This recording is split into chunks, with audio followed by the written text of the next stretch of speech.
Good morning, good afternoon, and good evening, depending on whereabouts you are in the world. I hope you're having a phenomenal day so far, and welcome to this morning's stream where we're kicking off with some clothing store simulator.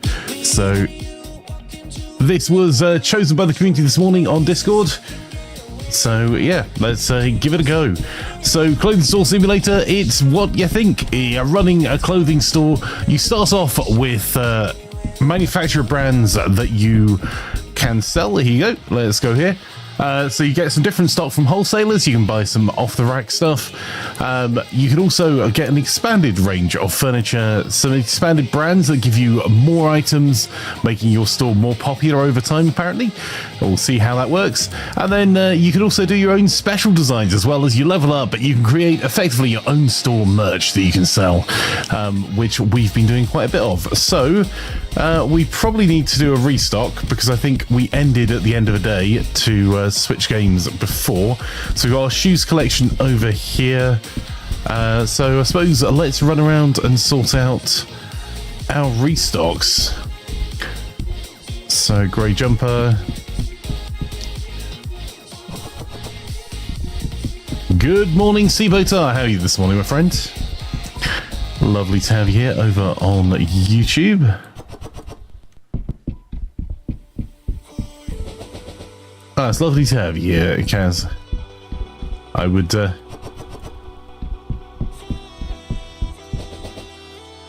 Right, we need 5 of those. I should probably do some back ordering as well.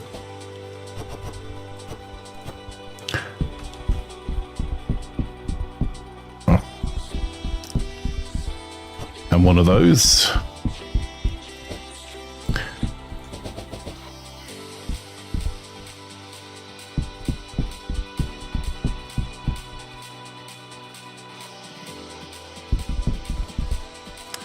Christmas jumper went out. Oh, so we can start putting orders together with wholesaler, I suppose.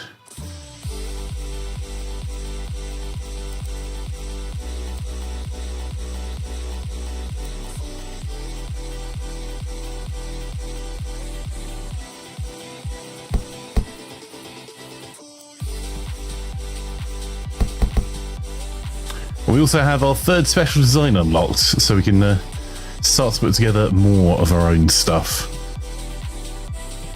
If I leave that in there, does it stay? Yes, it does. Cool.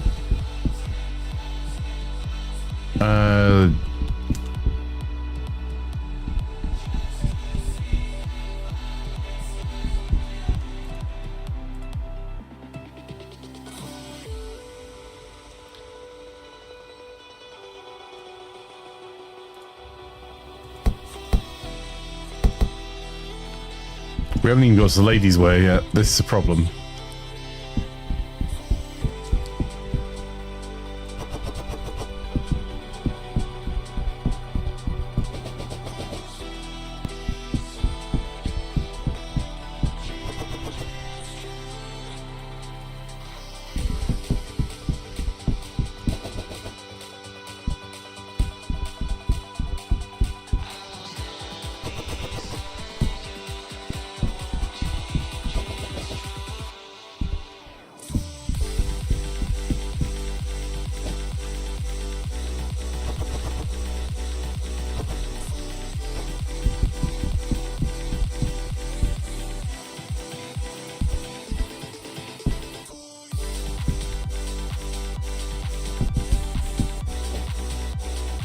So I can find that because we're actually out. Right, there we go.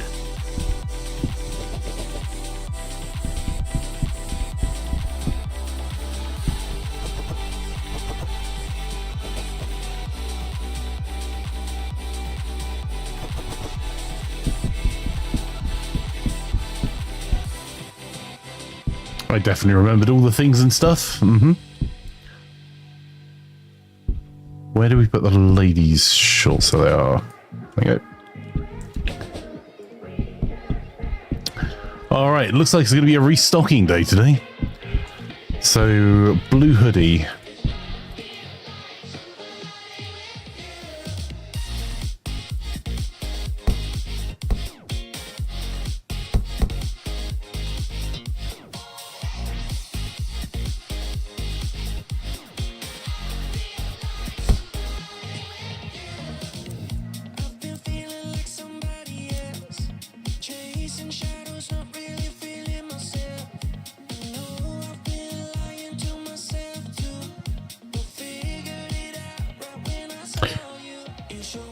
think that's going to have to be our stocking. You do well. I'm not doing badly. A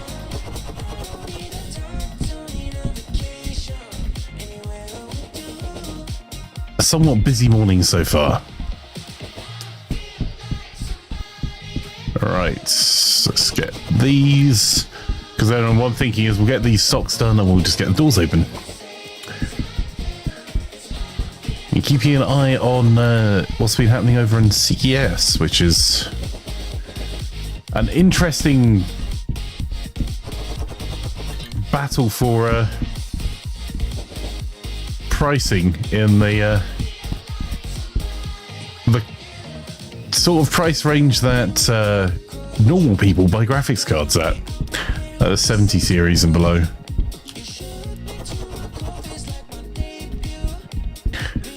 With the price at the top being wild, the fact that it's almost 4 times the 70 series cost for a 90 series is insane. Right, what I'm trying to do is reinforce the stock line by line, so I don't want to run out of anything, but also if we can get these stocked up a little bit more, then as we go through, we're not just ordering enough to stay with stock on the shelves each time, we're ordering enough to have a back stock each time, which is where are we? Morning, lads. I saw you and Deadsy and DMZ. I was very tempted to head in your general direction this morning.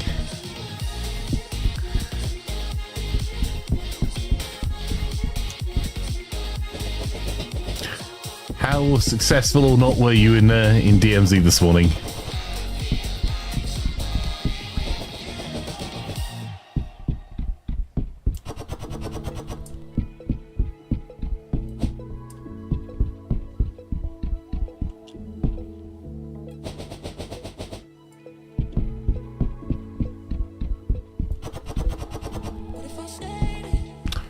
Oh, it looks like I was in the middle of doing something clever when we quit, because some of that stuff is not stuff I just bought, which would indicate I had a cunning plan, chat, and forgot about it.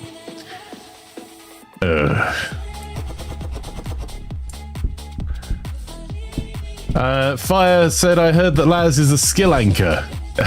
Wow. Oof.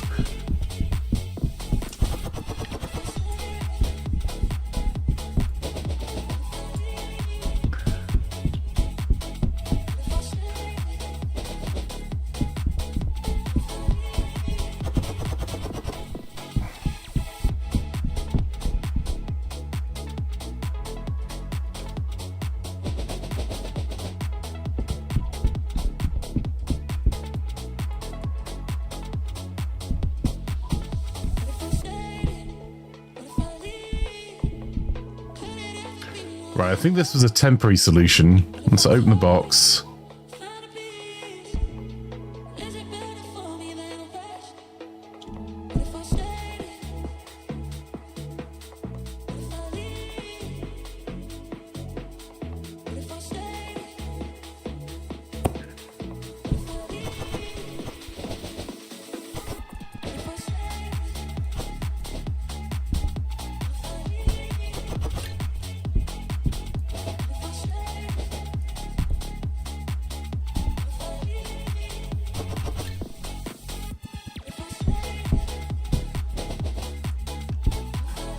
I'll move those around a wee second.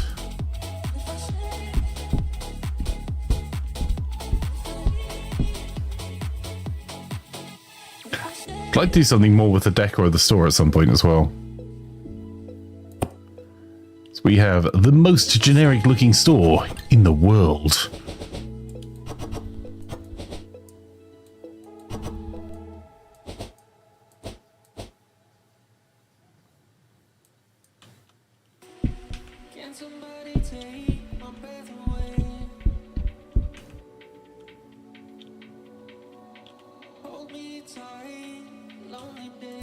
There we go. Put these out here.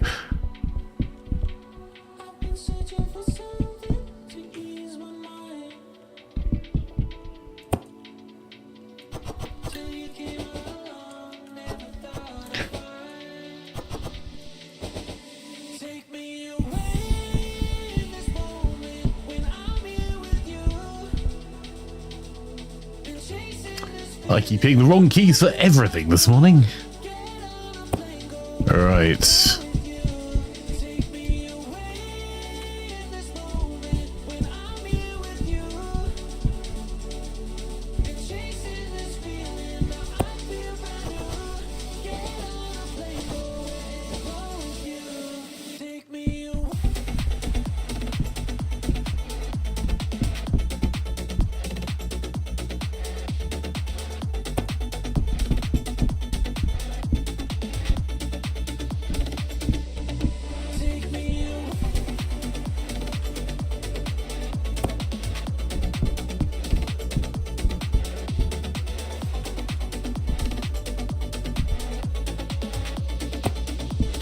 These can probably go away on stock shelf soon, actually, because there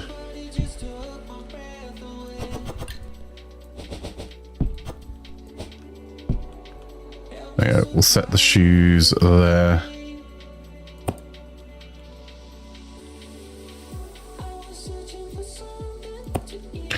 There we go, and then we've got these here. Let's put that down. So these shoe displays should be significantly less of a pain in the arse to keep stocked.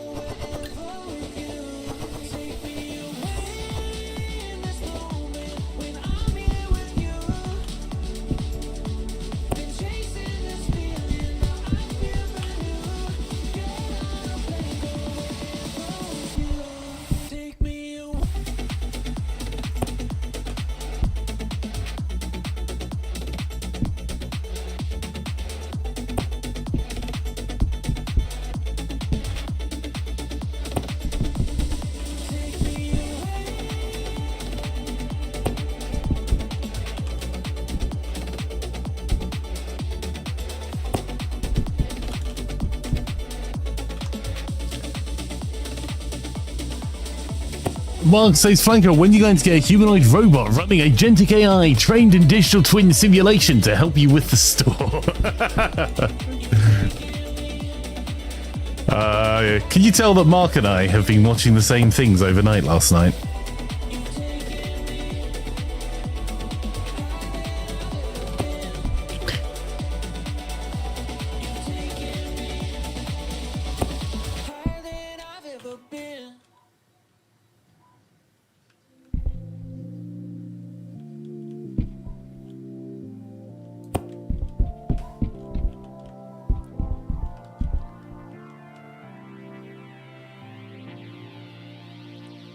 It is a very long way of saying how long will it take for you to replace your staff with AI?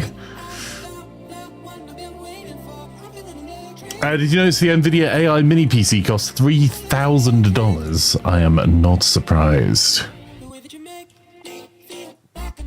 Woohoo! Fire! Did you have to pay anything to get that DHL parcel moving? Because if so, send an invoice to help@gaming.buzz and we will reimburse you.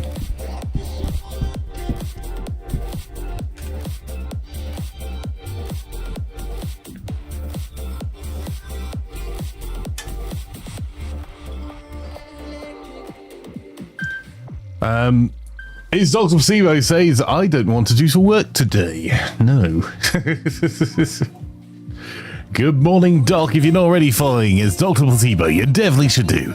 At twitch.tv/it's Dr. Placebo.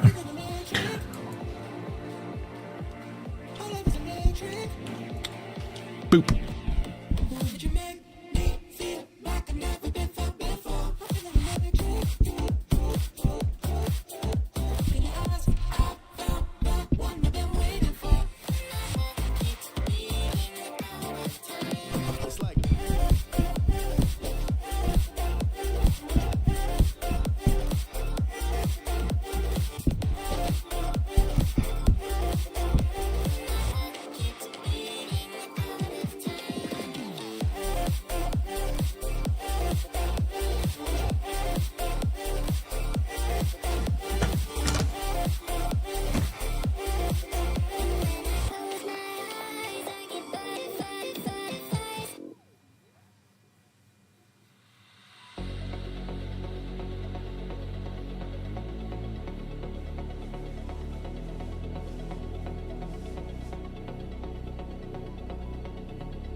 That swimsuit is next. Wholesalers. So.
Right.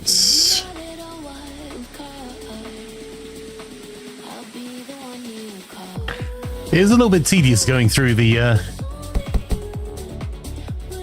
full list each time. Right.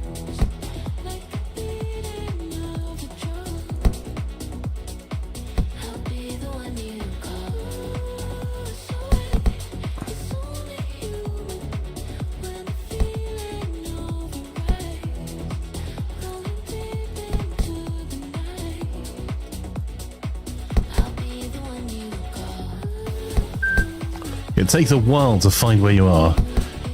Right. Oh, there we go. Terribly sorry, madam.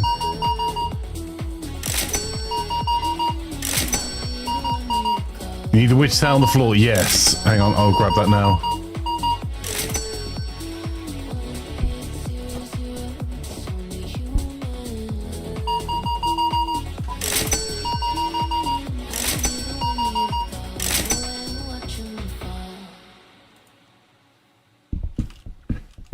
Also need to hit that button.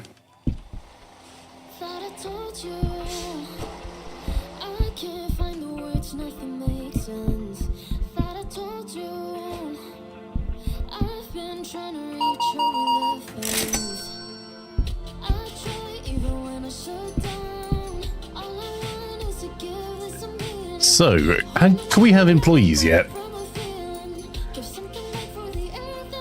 Oh, we can get a restocker at level 20.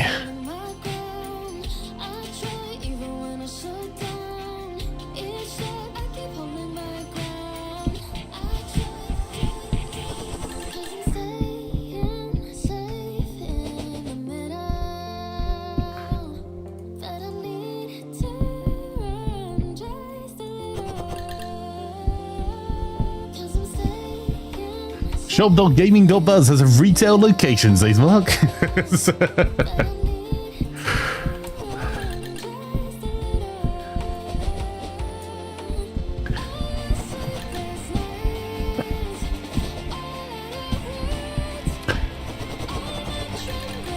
Did Wagley get any snacks yesterday?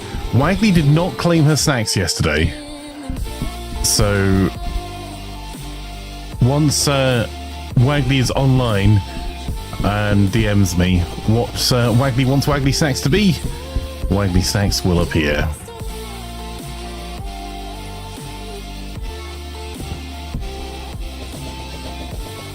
So I'd much rather send Wagley stuff when she's wanting it rather than just like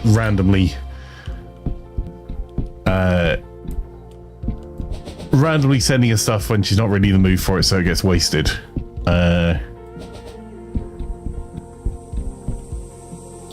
Oh, hang on. I can smell burnt toast, and I don't think it's my epilepsy. One second.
Morning, Braxius. Sorry about that.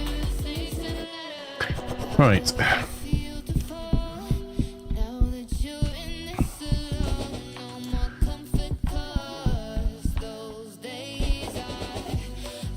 Hopefully we can get up to the next level today.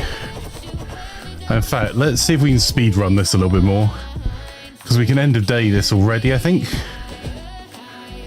So we'll just go out, get the stuff from outside in a wee second.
Flanker speed running. What's going to go wrong, says Gal on Twitch. Well, everything, Gal, obviously. Morning, how are you? Let's do...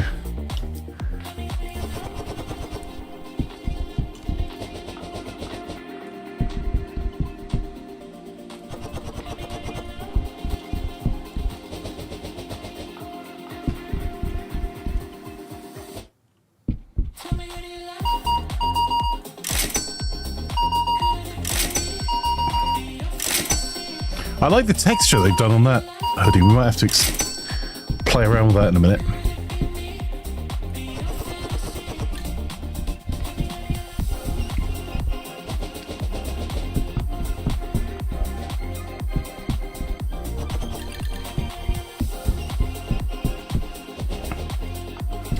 But I just want to get our store up another couple of levels so we can get a restocker AI.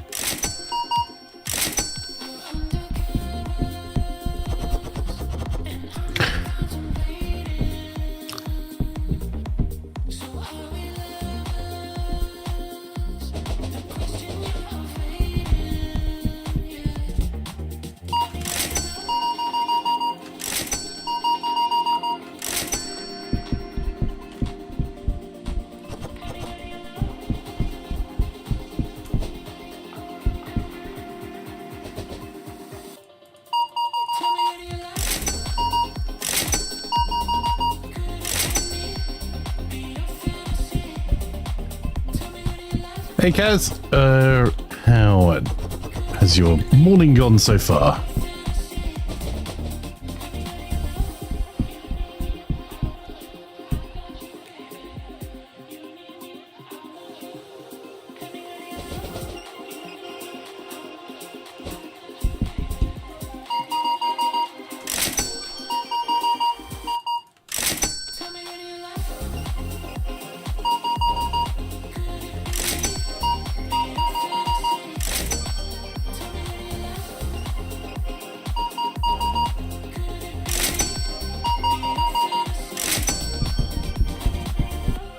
You don't need an AI, that's what you're for. Well, reasonable. Get to work, peasant. The AI was more expensive than you today, so you are doing the work.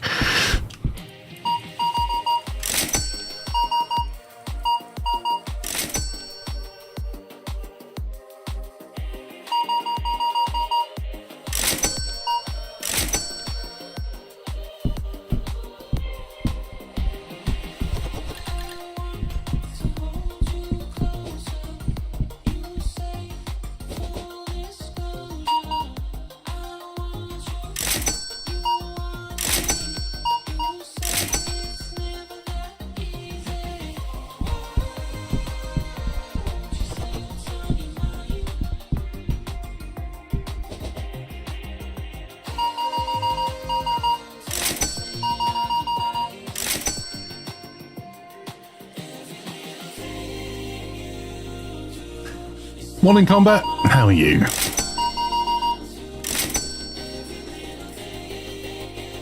I did right to work into your chat with an agency this morning. Went well. She said she'll do her best, but it's quiet this time of year.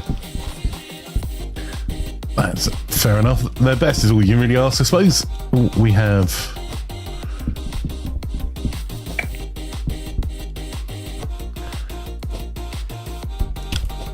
accurate simulation of retail. People just dumping stuff all over the place.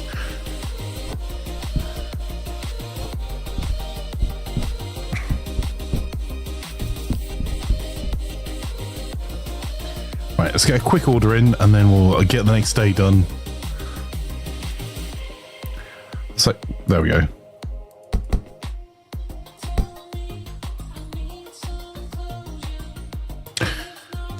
Right, let's see what we can get in. So, 2 of you.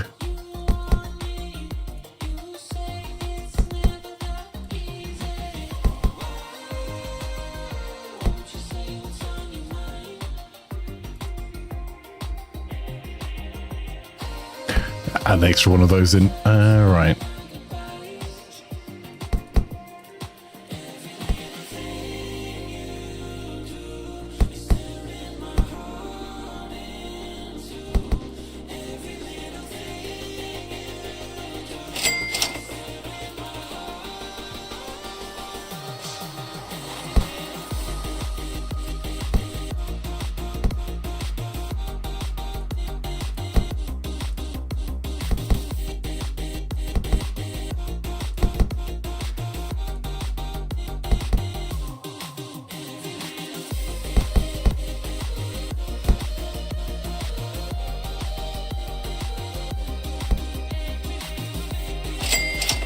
Yep, this seems fine. Everything's fine. Alright, we got to level 19 today, though.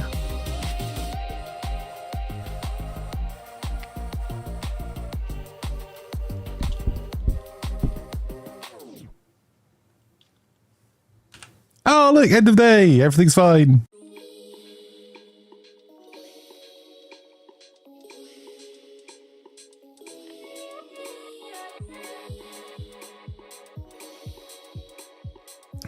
Pizza says there's a simulator for everything. Pretty much. We've been playing through a load of them. The reason that... the reason I end up playing so many simulators is because the community think it's funny to make a retail consultant play every type of retail game that's ever existed. How's your day going? It's lovely to have you here. Ah, the thing I didn't order more of. Our own merch.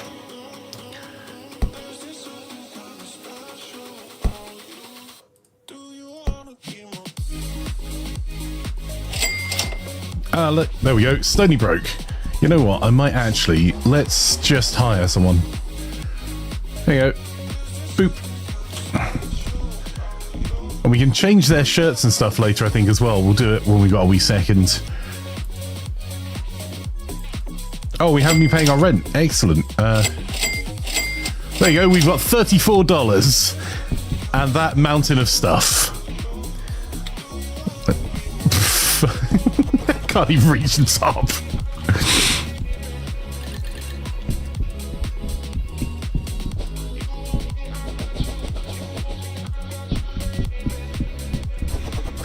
Very good, thank you. First day back at work and thankfully nothing serious in the inbox. Oh, that's good news. Not so much the first day back at work, although it can be nice after a break to get back into it. But having nothing serious in the inbox is always a win. So, I'm not just running around like a madman. I am, but what we're trying to do is build up enough for stock that in a wee second when we've got AI joining our team for restocking, that there's plenty in stock and we don't have to keep running around quite so much soon and can hopefully just level our way through. And I think I prepped a load of images so we'd be able to do more of our own brand stuff as well.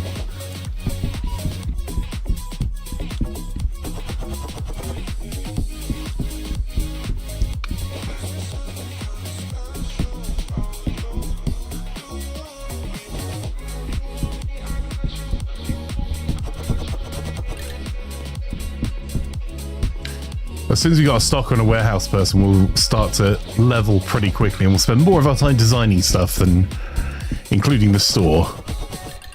Right.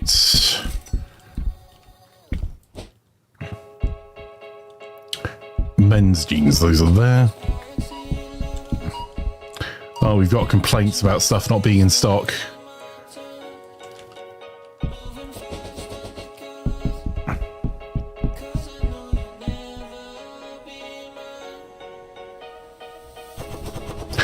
I think that's one of the ones we'll go out of stock of.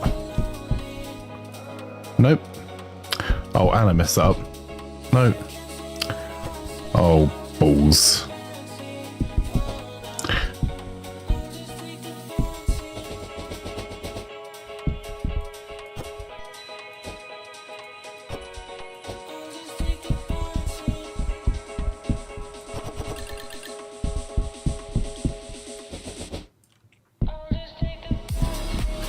So, we have to spend some time now working out which item it is that we have permanently deleted off our store.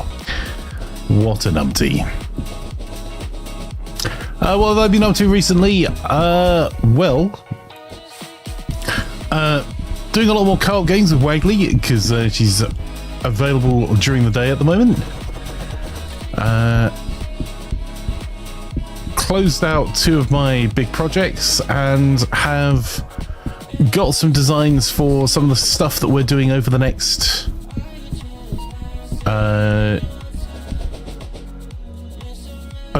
year, hopefully, for Gaming Buzz.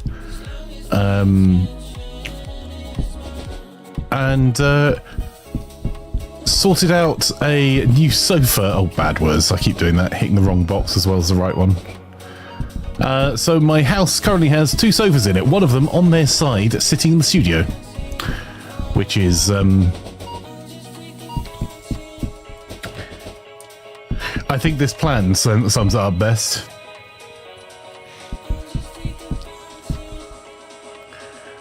Where's the other one? There we go.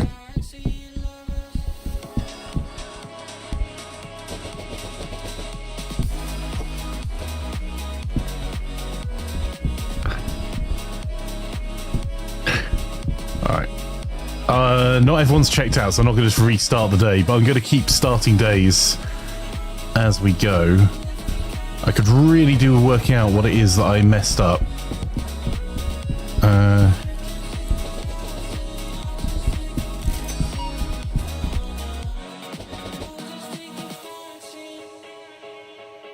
I would have thought it would be gym wear of some kind over here.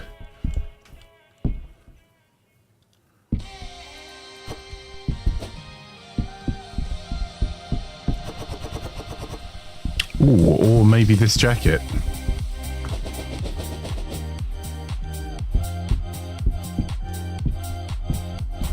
Yeah, I think that might have been it.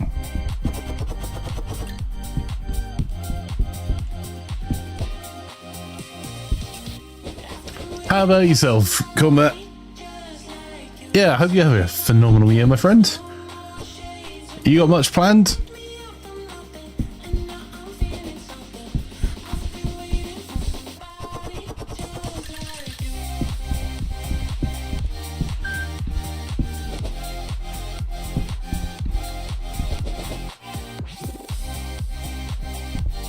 It was a dark top. Do we think it was that dark top, Sipotar?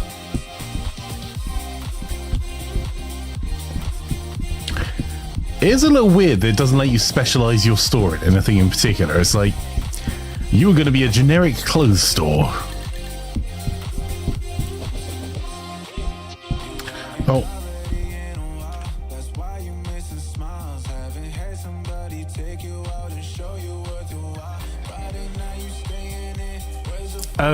Beast like says, I love how you have a huge amount of stock outside. Yeah, it's the definitely waterproof boxes is in. Yep, don't worry about the snow on it. It's a seasonal special. We won't even charge you more for it.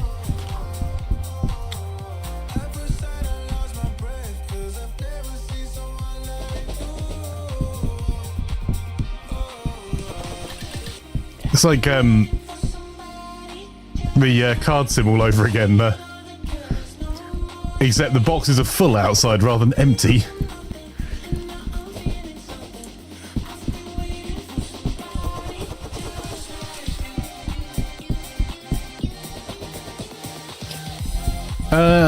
Combat says pretty good. Got to say off taking doggos to vets other than work. Not much fun this year other than chill out until June, then pull a 1 to 3 week worth of sick days. Oh dear. New release, perchance.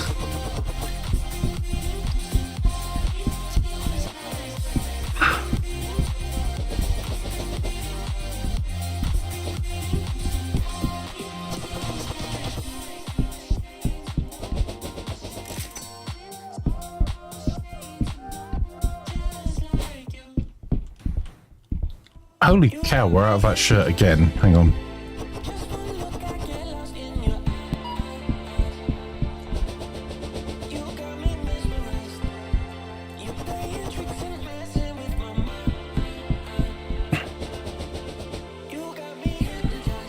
So the strategy I'm trying to follow here is getting ourselves a bit ready for having some AI.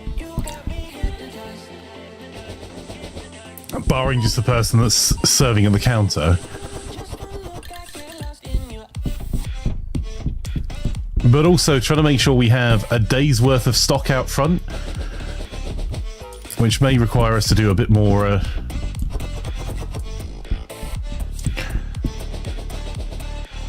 store expansion.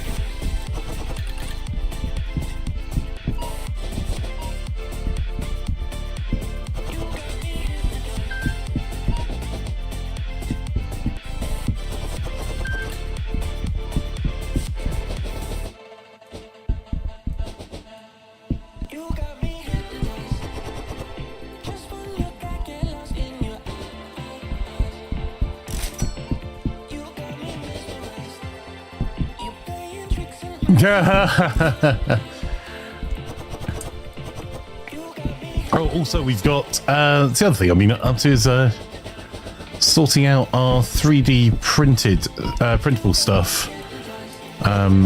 We got a commercial license for some models that some of the community were interested in, so we'll be able to print some ourselves. So currently my printer is going burr, which is mainly like paint storage for that's not selling at the moment. Where are we? There. For like army paints. Can we print a cross-on loaf? Well, if we can, I'm sure you'll hear it here first.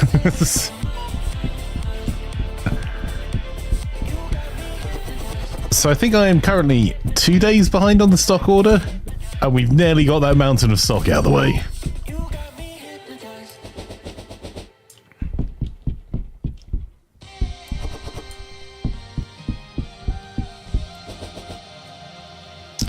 Oh, the men's boots weren't even in this order.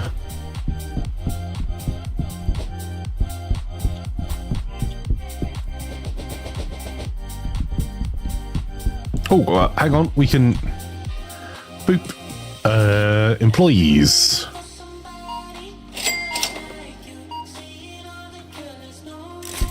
We had to sort the work uniforms out soon. TM as well.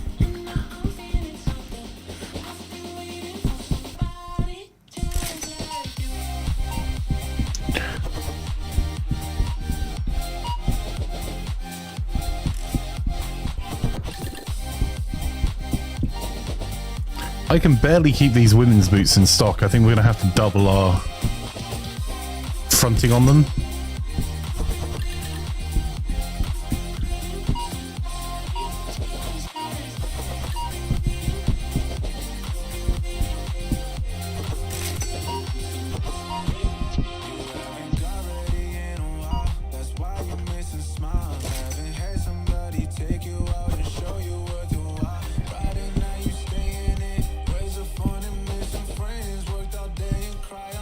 Right, let's start a new day.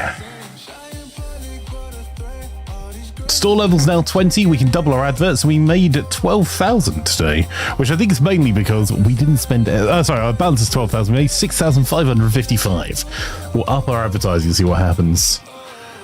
We got minus AXP for unable to find products, but honestly, that's not really surprising right now.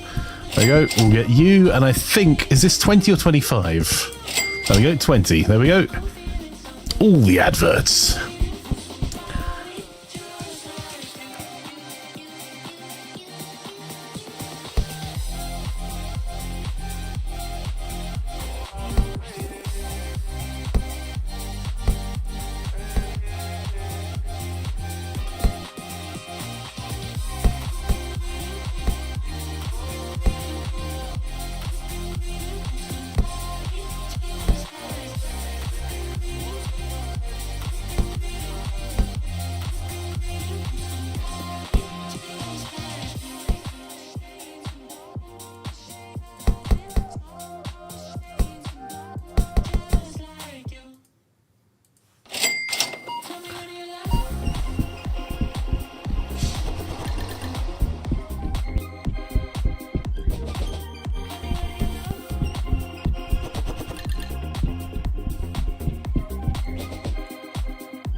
Wasn't 20 when the AI stock person unlocks? Yes, we've got them. There you go.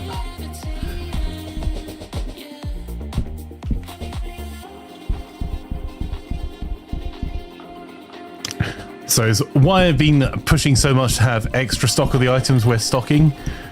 As the AI stock person will only pick up stuff from inside the warehouse. We might need another cashier, actually.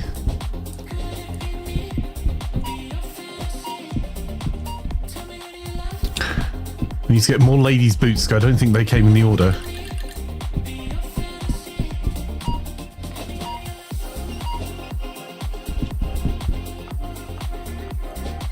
that men's jumper is out.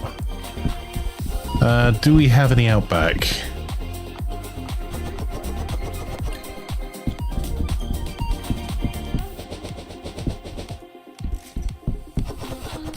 Oh, just picked them up from out front as well.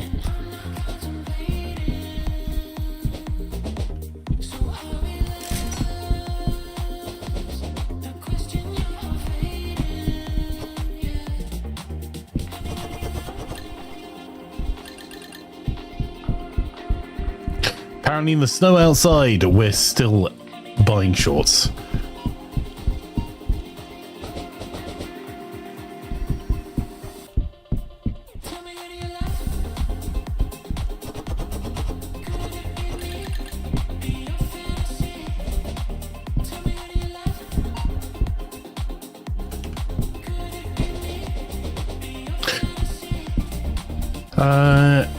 Flanker, have you watched any of the other AI keynotes? I think I've been watching pretty much all of them, Mark. To a greater or lesser extent. I've tried to keep an eye on them.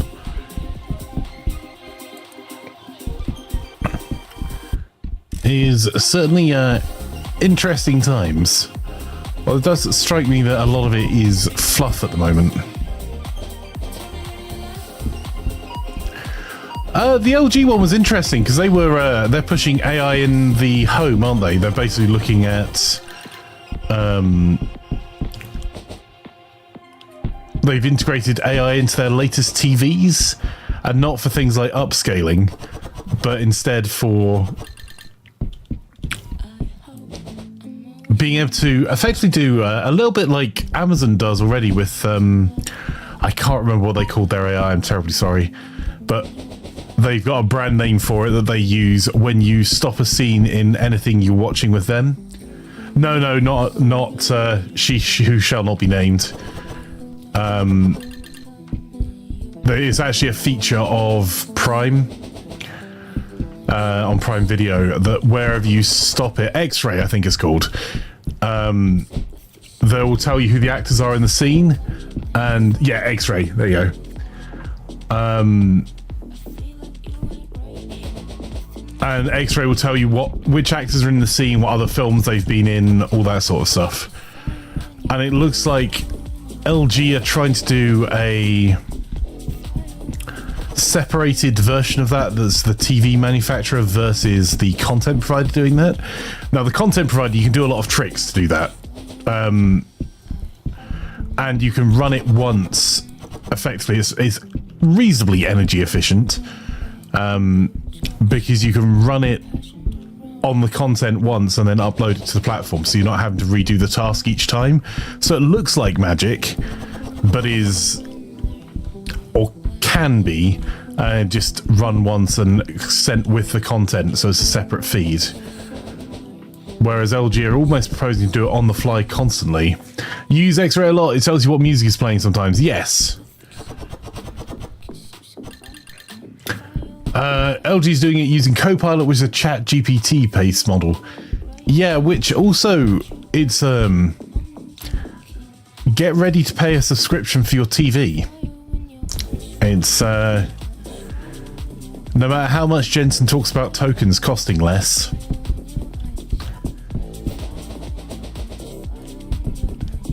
so if they can persuade you to buy LG Plus for only a few extra bucks a month, you can have X-ray on everything, and we'll give it to you for free for a year when you buy the TV. You do need to register your credit card now when you buy a TV, just to make sure, for no reason. We wouldn't just randomly charge you and hope you forget about it.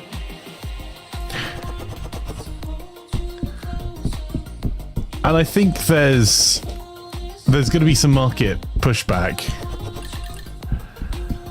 because it's cool, but like, it's a really inefficient way of doing it.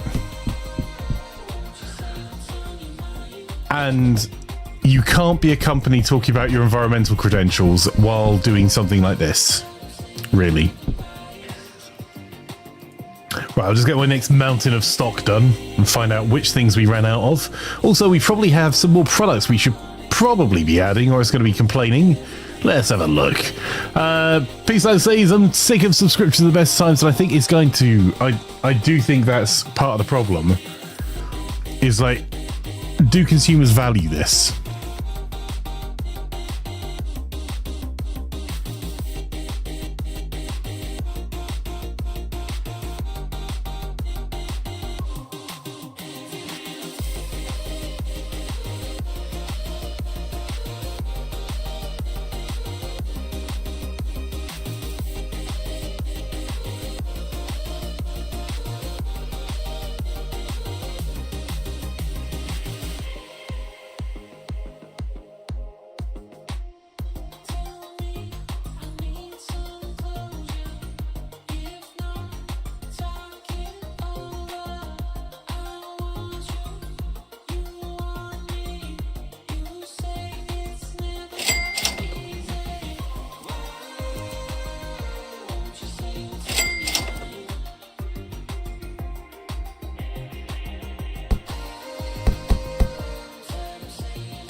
Okay, we've expanded our store by a little bit, mainly because I'm being lazy.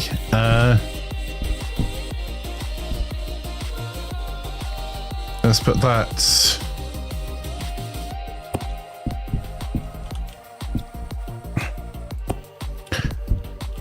So this is our new activewear department. Yep.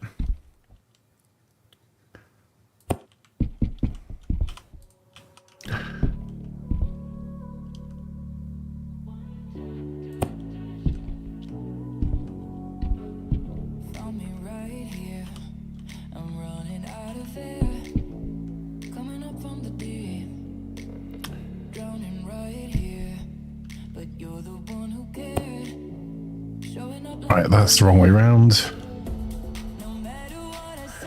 In fact, you know what? I'll leave that. That way I will put the other one.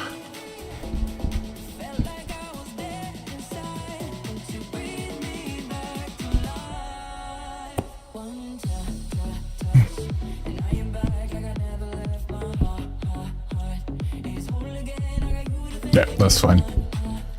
Okay. I didn't buy any shop fittings for those, so yeah, let's hit the New Day button and power our way through.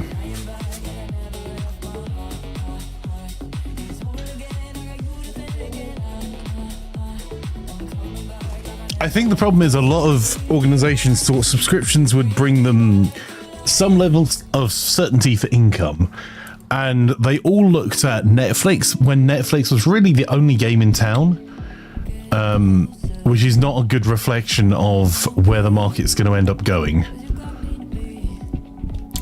Because you effectively, what they're doing with media streaming is they're replacing the oh, I might be able to afford to do this after all. So they're replacing their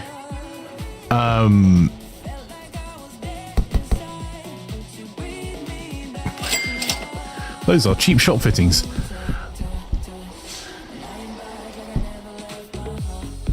They're replacing the income that they're losing. Income they're losing from their traditional streaming services. Their traditional broadcast services with streaming, but it's becoming a less and less compelling offer for consumers. So there's one of the buttons on this game that sells a thing, whereas on the other one it opened it. Open the box. There we go.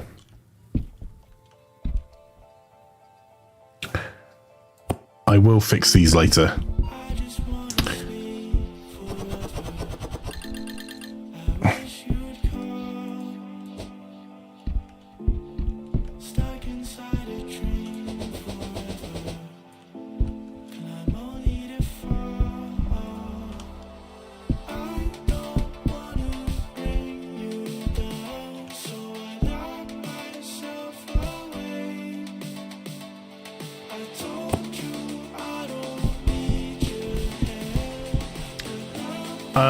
Streaming is replacing OTT. Yeah, and like there's only so much that you can... There's only so long that works for. I think that's going to go there because I need another one of those.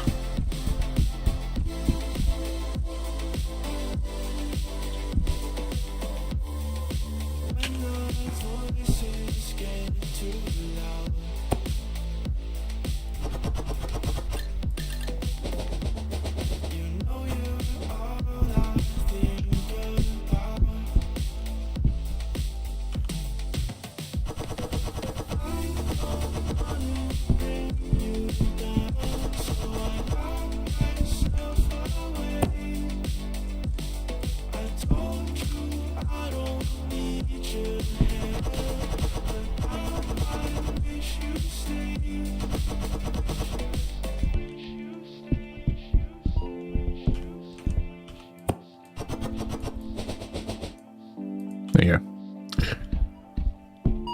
And companies kind of count on that, what you were saying, Peace, like about it being hard to keep up with where your charges are coming from.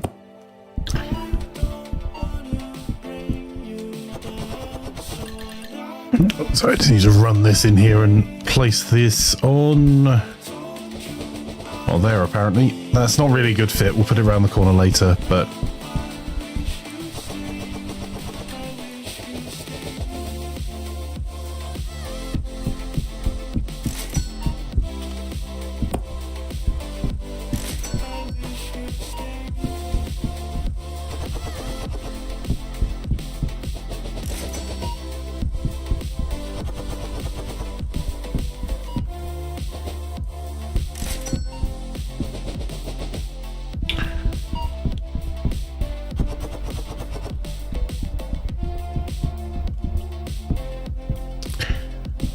And the first mover in subscriptions is generally really good value. Netflix seemed like an absolute steal because it was. Because companies saw it as additional revenue. Whereas now they can see there's more and more cable cutting happening. So it's not additional revenue. It is their revenue that Netflix is taking a chunk out of. And Netflix has built a reasonable tech advantage, where they've got to invest for a pretty long period. Oh, balls, that men's shirt again. Yep, and we're out.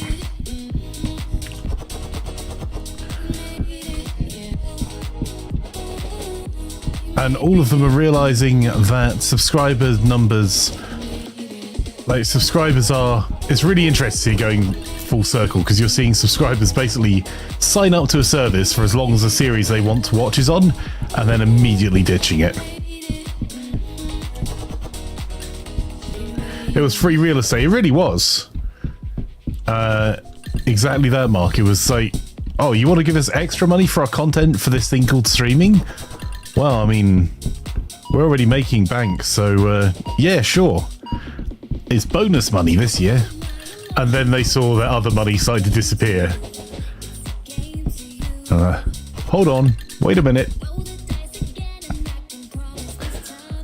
We just done something for Paramount because we finished Yellowstone and Lioness. Yep. And I think that's going to be the pattern. So here's some predictions for you based on previous things that have already happened. That you'll start to see blue and black and white shirt. Okay. What you'll start to see is bundling of subscriptions for services put together again. Let's grab some more of those. And those. I'm just setting up my next mountain of stock that I'm going to deal with.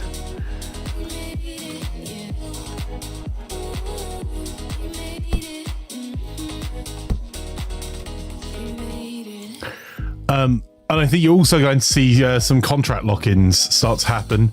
Also, you're going to start to see additional series spreading out their episodes, so they're episodic weekly rather than being the traditional streaming thing of just dumping all of it in one go. so people can binge it. Because if you put it all in one go, people can watch it over a single month, and you've already seen pretty much all the streamers at the very least have started dropping in 2 or 3 drops rather than being a single drop.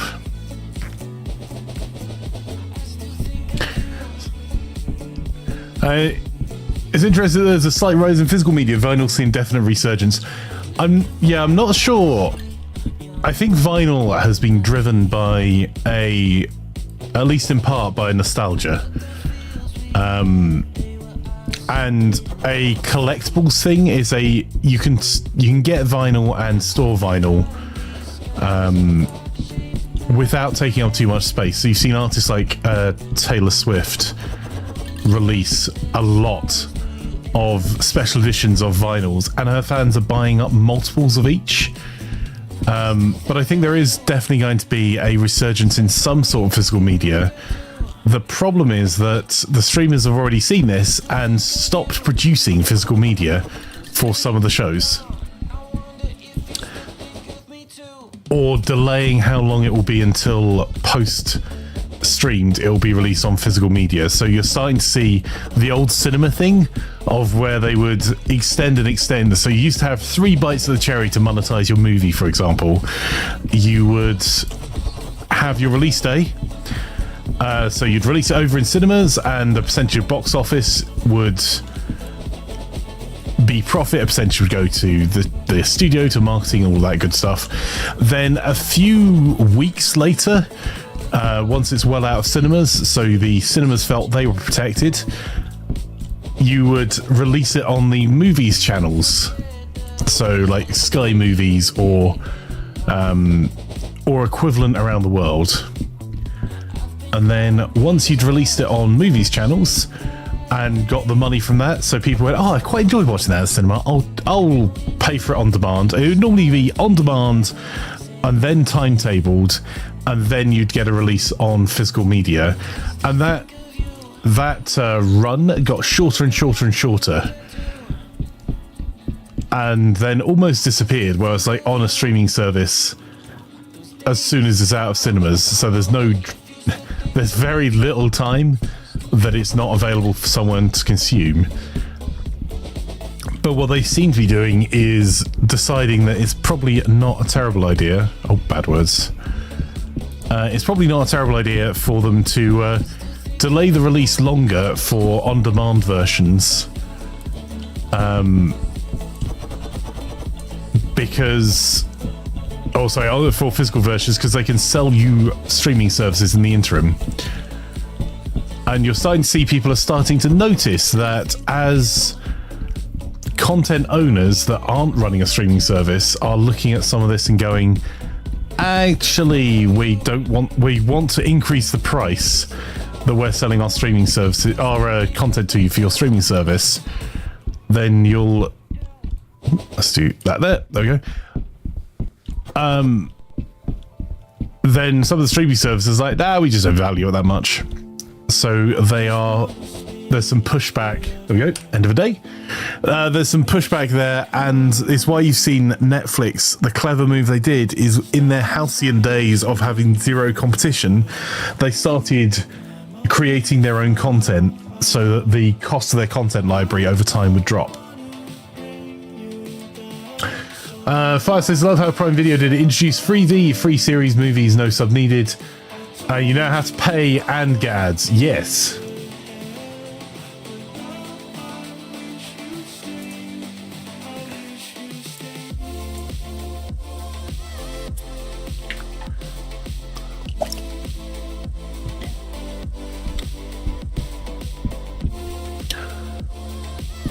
Holy cow, that our own brand hoodie is getting... Our front of house stock of this is meant to be 45.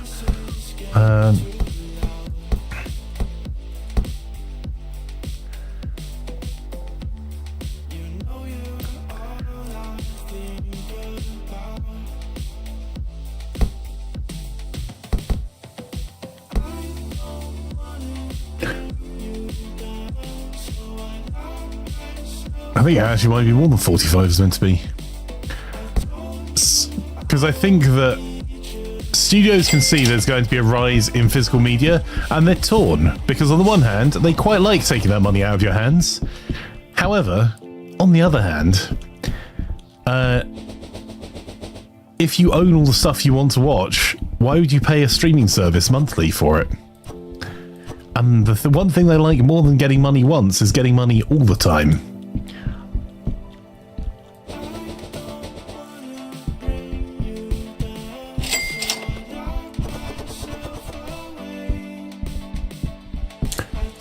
And you're seeing it particularly from streaming services that have created their own content. Some of you may know that Plan rather likes the Wheel of Time series of books, and trying to get a Blu-ray of the Wheel of Time series has become a mammoth task. Wheel of Time, no way, right? I was as surprised as you, Mark, shocked and stunned.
Let's go. But yeah, you also saw gaming studios look at it the same way as well. Like, developing games is freaking rough. The average indie game on Steam, I think, still only nets 17,000. And the average developer salary for an in-demand developer type is over 100,000. So, yes. So game studios have been looking to do all they can to mitigate that problem as well. Modern says I. What's the Wheel of Time? Well, the Wheel of Time is an epic series of fantasy novels written by Robert Jordan and then finished by one of the most prolific writers in fantasy. That Plan is mildly interested in, and has been since Robert Jordan was writing the books, and is now available as a series on Amazon.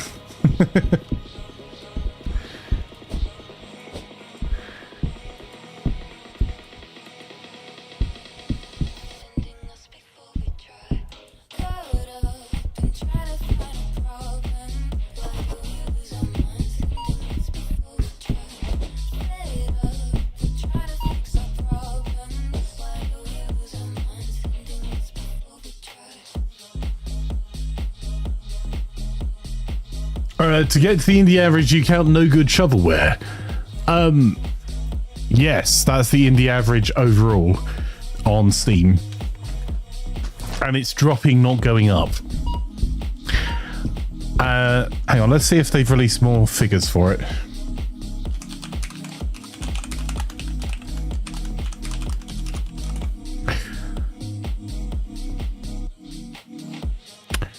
Right, here you go. Revenue for the median revenue for a indie game on Steam, is $4,000. More than half indie games make less than $4,000, which is not enough to cover the development costs. Under $10,000, more than 2/3 of indie games make less than $10,000. 18% make over $50,000. The top 9% make $200,000, and only the top 1% make over $7 million. For some context, if you're not making $1 million, realistically, you can't afford to run a team of even 6 or 7 devs. And it is indeed snowing in-game.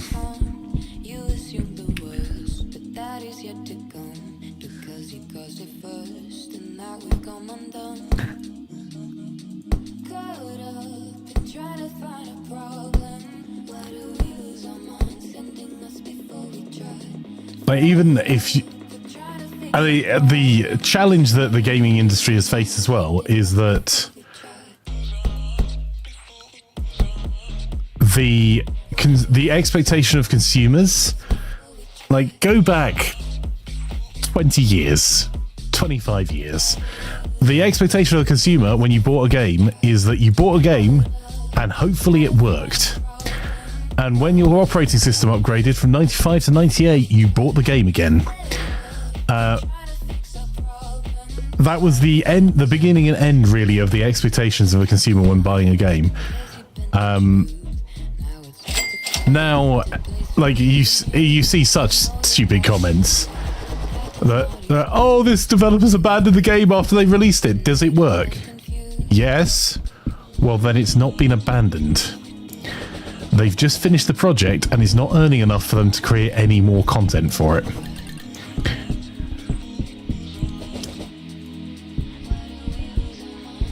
And you're seeing oh, bad words. This is going to have to go this way.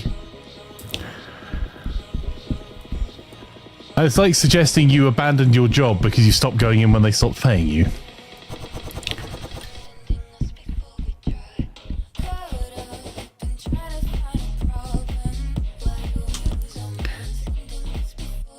Which I would say is reasonable. And when you actually put it into, like, industry average terms for, like, how much a developer can earn in different areas, and not all development areas are equal. Oh, are we... Oh, I'll go and put these down, then we can call them the next day. Yeah, it's definitely not the case that all areas of development are equal in terms of the cost of having a developer. But realistically, if you're not making 100-ish thousand per developer that works on the game per year, you are losing money hand over fist. And then you've also got all of the other people you have to pay, like project managers, game artists. So people release indie games because it's super easy. The barrier to entry to release an indie game is super low now, and that's a good thing. Okay, let's just put some out there. But it means everyone can do it. And that means your competition is much higher and it's really difficult to get heard.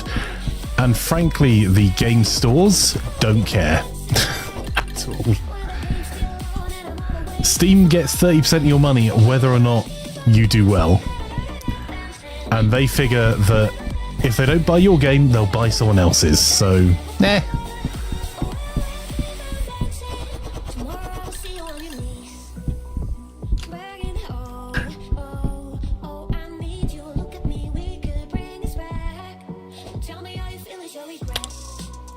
I can't say I played Cube World to have a particular opinion, but I think in general it is unlikely that devs intentionally make games bad, and I think sometimes users set up their own echo chamber. Although I did see a Viva La Dirt League video on YouTube that made me smile the other day with I'll share in Discord,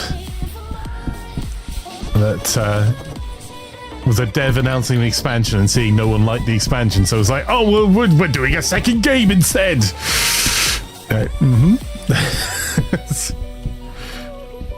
We're gonna do what we did the first time, but with blackjack, and because and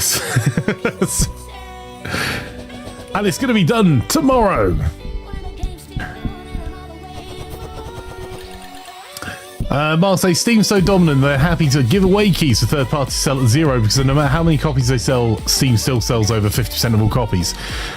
I don't even think it's 50%, Mark. I think that is significantly higher than that. Like, I am really rooting for the Epic Games Store to take more market share, and they have literally paid developers and then given away games. But which just shows how embedded Steam is among consumers. And consumers used to hate Steam with a burning passion of 1,000 suns. What do you mean to play Half-Life? I have to log into this third-party service. What do you mean, my online game? I need an internet connection. I genuinely don't understand how Steam hasn't been regulated to be split up. Because also, Steam is... they're a company. All companies will act the same way.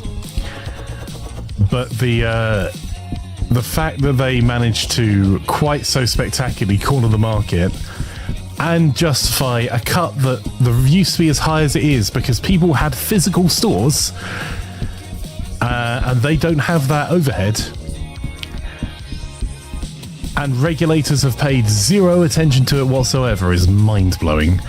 Although it's still mind-blowing to me that Apple gets to survive year on year on year, where they do things every year that Microsoft did and quite rightly got sued for, and somehow seem immune to regulation. Do you remember when the Steam updates used to take 20 to 30 minutes? Yeah, like, Steam has benefited from...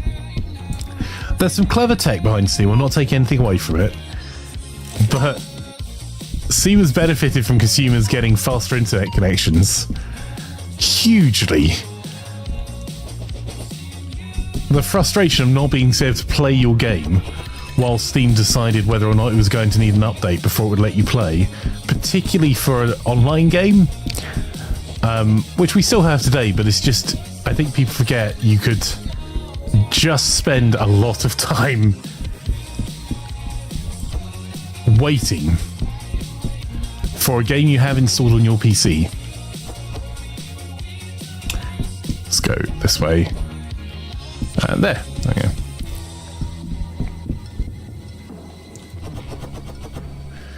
And if you're on rural broadband, as some of our community are, or SAT broadband, it still takes forever to update your game.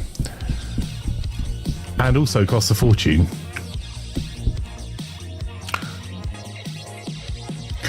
Eight people unable to find products today. Sales are still going generally in the right direction. Let's make sure we do all the advertising over here.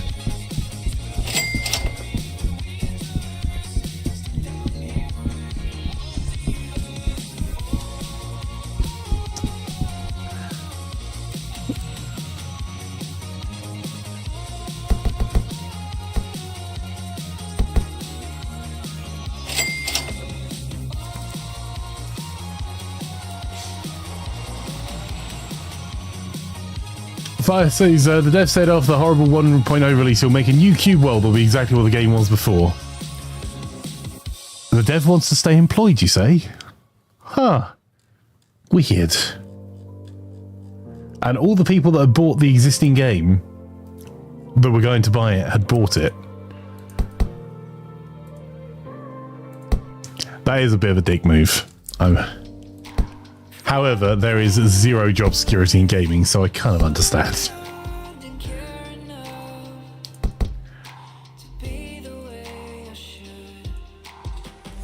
Don't agree, understand.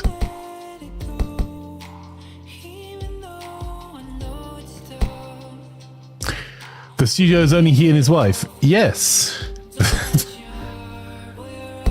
And those people will still want paid because banks want paid and food needs bought and...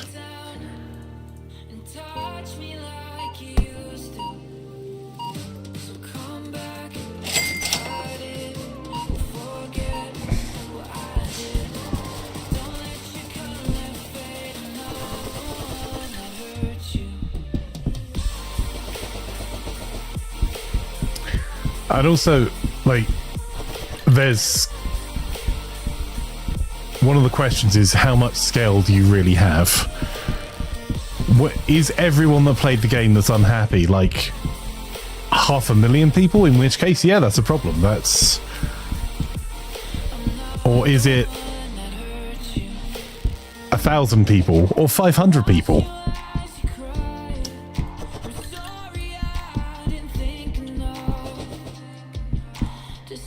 Women's boots. Did I buy more of those? I'm sure I did. There we go.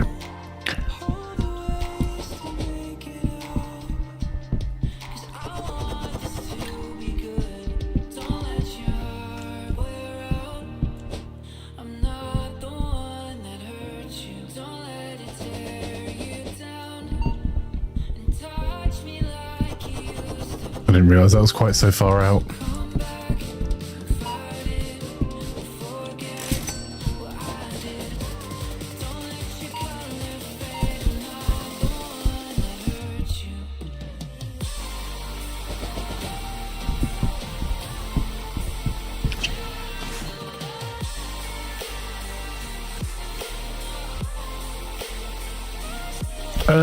Get what you want Steam to have competitors, says Magdivine.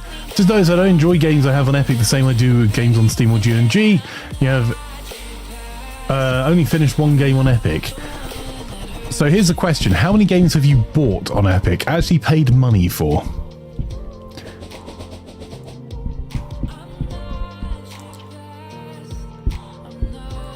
Because what Epic... So the strategy that Epic are following is that they know that wherever your content is wins, and Steam have a 20-year head start on them.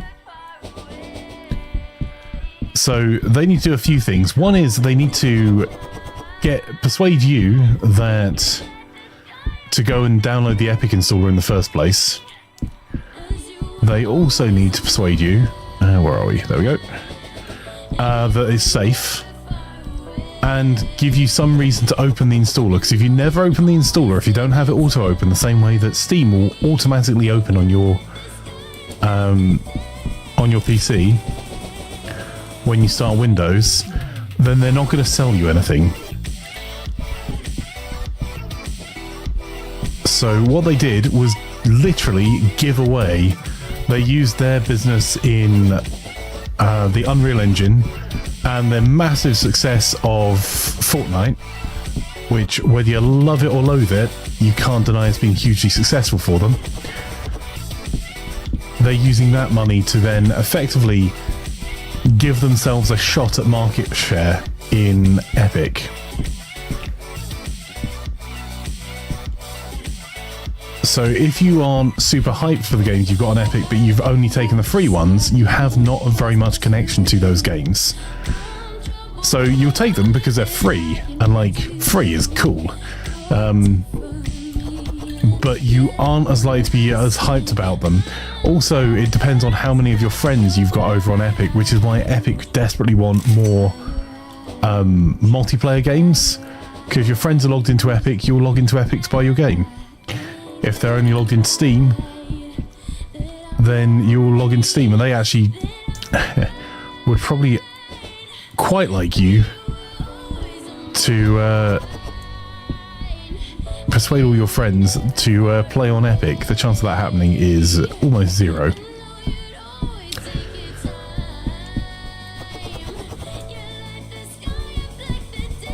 But they're just trying to do anything they can to get you to open the browser and buy games, or open the browser and download games. And once you've gone through that transaction process a few times, you're pretty confident that Epic aren't ripping you off. It's safe, you've not had any of your details stolen, they've managed to persuade you to give them some money in exchange for some games, but even if it's just the free ones, you've downloaded it multiple times, you know it's a safe store, so if something is exclusive to them that you want to pick up, you are probably going to be happy to pick it up.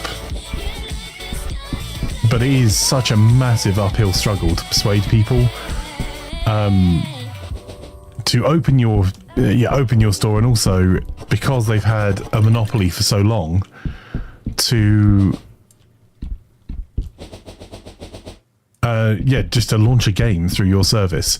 Like, it is utterly amazing to me that the same people that a few years ago were complaining so bitterly about Steam or online verification for games like SimCity, which was completely botched, are now pretty happy to order from Steam and are complaining when games aren't available on Steam.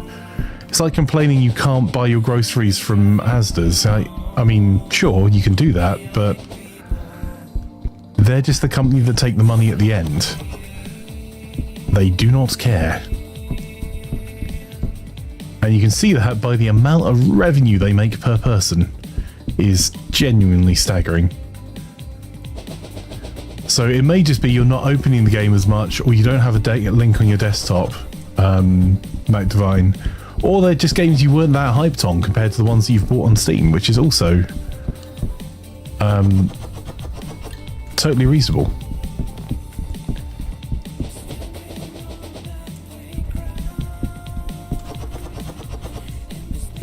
And because people tend to, when they go to game, open Steam first or already have Steam open.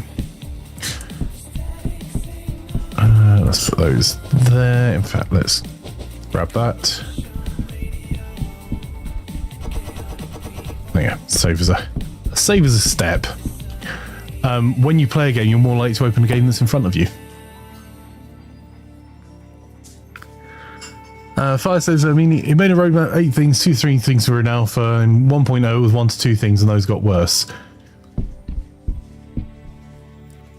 And is that universally considered to have got worse, or is that the most vocal players think they got worse? And it may be that universally everyone hated what they did, but they went with their original vision for the game. And then are now saying, look, okay, we've done our vision now I'll do whatever the hell it is you're telling us to make, and we'll see if you actually buy that.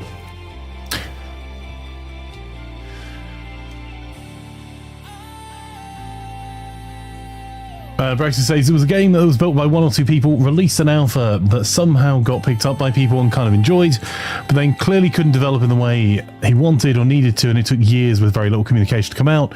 In one sense, that highly likely with solo dev was probably doing it in their spare time, but also very unusual that it got the kind of hype so early. Yeah, and it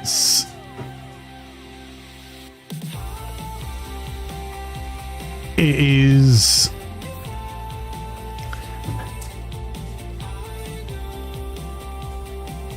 So I run a development team, not in the gaming space, in enterprise software. And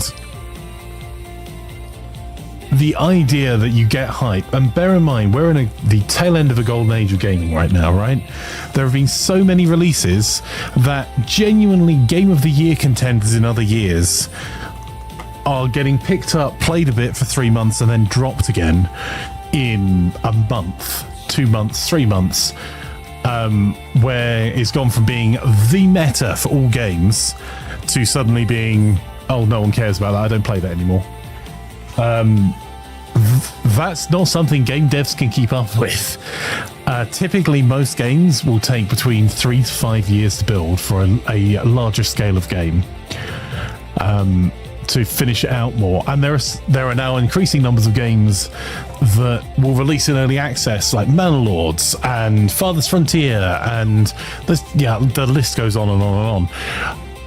That they release them in a state that they've maybe had a year, 2 years of development, and then they keep developing with the community to try and take on that feedback. And if you're taking that positively, you're like, this is great, because they're listening to our feedback and they're building out the features of the game that we really care about, and they're avoiding the pitfalls on the developer side of building things the community don't want.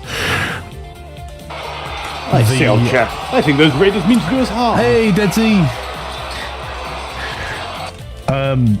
The downside is, there we go. If you're not already following Dead Sea Peaches, you definitely should do it. Twitch.tv/Dead Sea Peaches.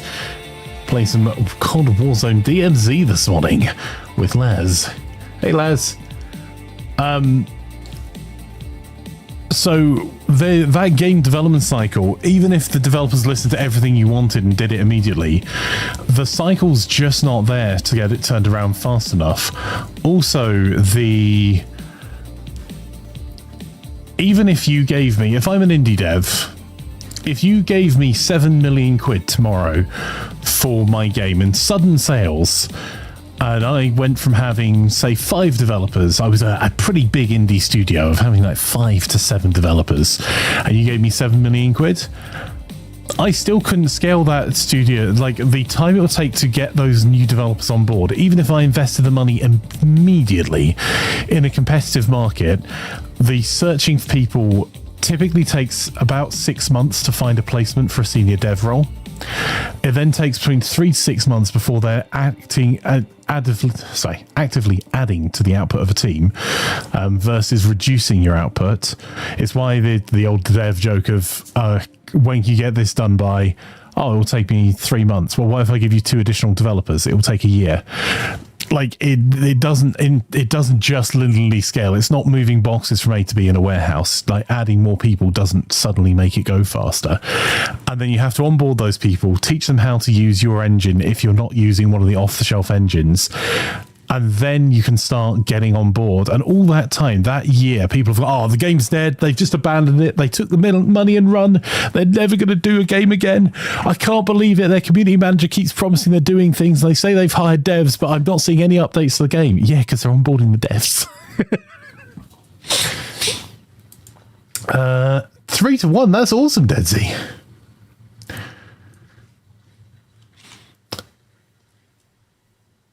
But yeah, it's just, and like, genuinely, if you're looking at it just financially, it is significantly better for an indie studio to release the first version of the game, get some traction, and then move on. Don't promise anything.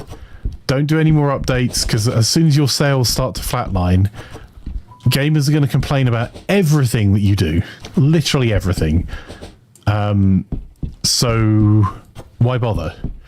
You would make significantly more money as a developer just dropping your initial version of the game and then not doing anything else.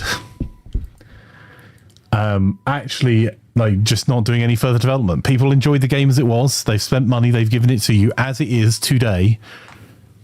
Just leave it, man. Like, your job here is done. You don't need to do any more to it, and that is the only sustainable way of being an indie dev. There are so few breakout indie devs. And you'll spend the money chasing it and have an unhappy user base no matter what you do. Like, if you listen to everything that all of the people say to you and build everything, realistically, like, users talk about everyone wants this, and no, you want this. And when you, is that my color source? Why is that not coming on? There we go. That's what I was after. And realistically, like, gamers will manage the fun out of their game so quickly. Like, as an example, no hate, member of our community, love them spits. Every week, Ryan comes up with something on CK3 and Stellaris. He's like, I wish I could do this. And you're like, that'll make it even more OP. And he's like, yeah, I know, but it'll be fun. And then also complains how other mechanics have been made OP over time. And that's your typical game consumer.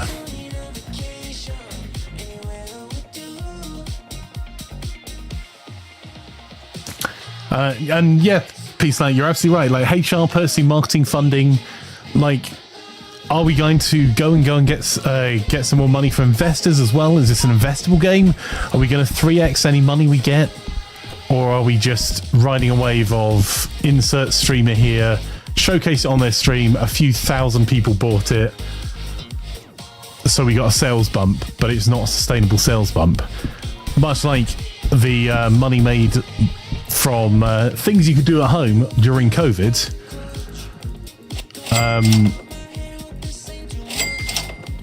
Made shed loads of money during COVID, and then dropped off a cliff when people had less time to take advantage of that.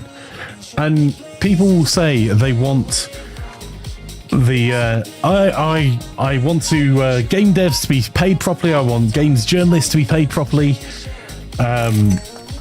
I think companies should be ethical in the way they do all these things, and then go and spend their money with the people doing the complete opposite, or don't spend the money at all, and then use ad block, for example, to block ads on media content they consume, because ads are annoying, not realizing that is ads and affiliate links are the only things keeping many press organizations alive. Like, what consumers say and what they actually do are two very, very different things. And like the death of journalism, and also the death of some game studios, is actually down to what consumers are doing. And when people say they won't do a thing, but then spend their money on it anyway. And a great example is people complaining about Nvidia. Oh, Nvidia, they keep putting the price up of cards.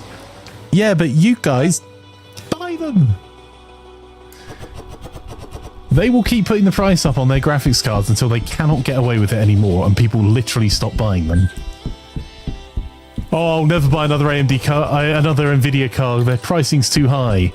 Sitting with PC with Nvidia card in, and then buys next Nvidia card. Like, cool. That signal is what that said to the company is stop listening to your consumers when they say things to you, because they don't actually freaking care. They are going to complain and whine and make lots of noise, and it will sound bad to your investors right up until the point that you release your massively increased earnings report, because despite all of the complaints, they went and bought it anyway.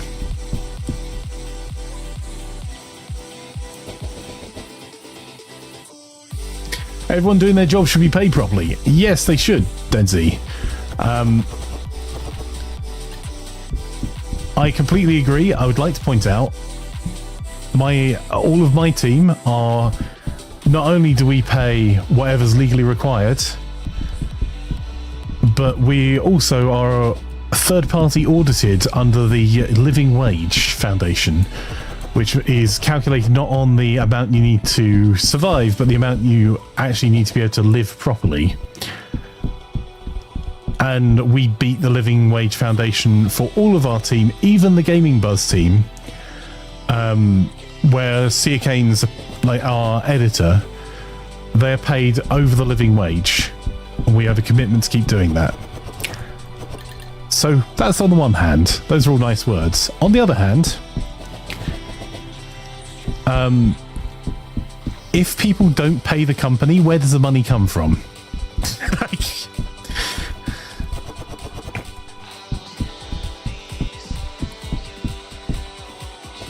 So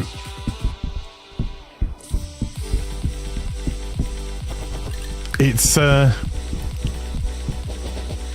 very easy to say everyone should be paid well. If you use an ad block and you read media, you are actively stopping that happening. Which is your choice. Like, it's not technically illegal to use an ad blocker. And I understand all of the reasons that people say they use it for. And also, just so people know, it's not me complaining about a thing that's impacting me directly. You guys told us you didn't want ads on Gaming Buzz. We stopped running ads on Gaming Buzz completely. There is no reason to run an ad blocker on Gaming Buzz. The only revenue Gaming Buzz makes is when you click on an affiliate link. That's it. And it's super transparent that that's happening. However, ad blockers now start to strip the end of the affiliate links. So anything after the question mark, which means that retailers don't know where the referral came from, which means no one gets paid. You still pay the same price, but media outlets that you got the information from to make that gaming purchase decision got paid nothing.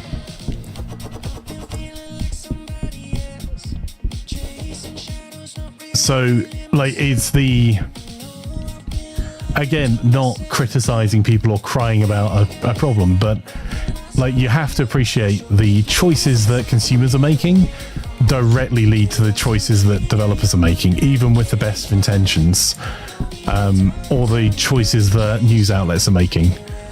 Because unless you can find a way to generate revenue, and like news outlets used to sell you a copy of the news every day that they paid money to produce, and you would pay for it, and then they sell advertising on top of that that brands would pay for, and that just doesn't exist anymore. And the people complain about business practices for developers, then still buy their games. People that complain about the... let's get those as well. If you complain about people being underpaid and then will do anything you can not to pay full price for the game from that same studio, like, you're a contributing factor. It's not your fault, but also the company can't pay money that's not there.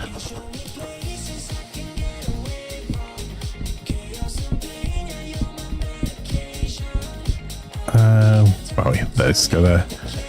And they're like difficult problems to solve, right? Because no one has unlimited money, including consumers. But consumers say things, particularly for games devs, particularly for content. They'll say stuff and then do the complete opposite to what they've suggested you should do, which is very difficult for those devs to get hold of, which is why you've seen so many job losses recently, because devs are now pulling back and trying to reduce their overheads. Let's go. Store manager, oh, we can't get ourselves... oh, we're nearly there. Can we get anything else? Any more staff, maybe?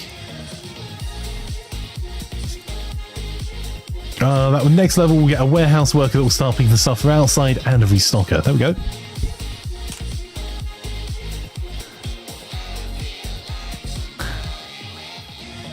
Deadsy says, chat seems active. Consider clipping this moment from Flanker. I think Twitch is surprised your chat is active.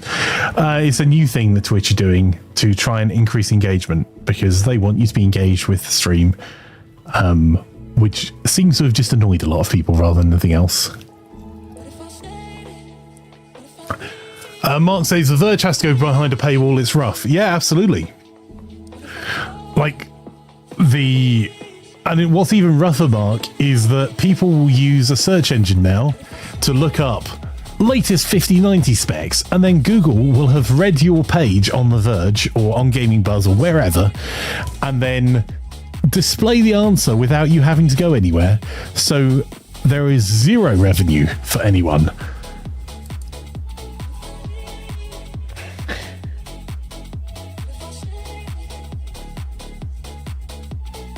The adblock thing's a double-edged sword, though. If ads suddenly weaponized, people wouldn't feel the need for adblock, as advertisers overstepped what people thought was acceptable, so people found a way to block it, so screwed themselves. No, consumers screwed themselves, Braxius. I am not crying for big media organizations here, but you've got it the wrong way round. People stopped paying for papers, for magazines, for all of those things, and to chase readership, publishers put more of it online. People then did not pay. They complained bitterly about paywalls and would not pay for journalism. Therefore, they had to try and make up revenue with display ads, which is where all this started, with very little tracking, no real data other than because whereas if you buy an old-fashioned advert in an old-fashioned paper newspaper, you've got their ABC, their circulation figures. You know who's buying it. You don't know the individuals, but you know what the demographic is, you know what their circulation is, you know what your return on investment is likely to look like. Not quite as accurately as like modern digital ads, but you had a good idea. Display ads were sold by the 1,000 impressions, which is a common practice still today.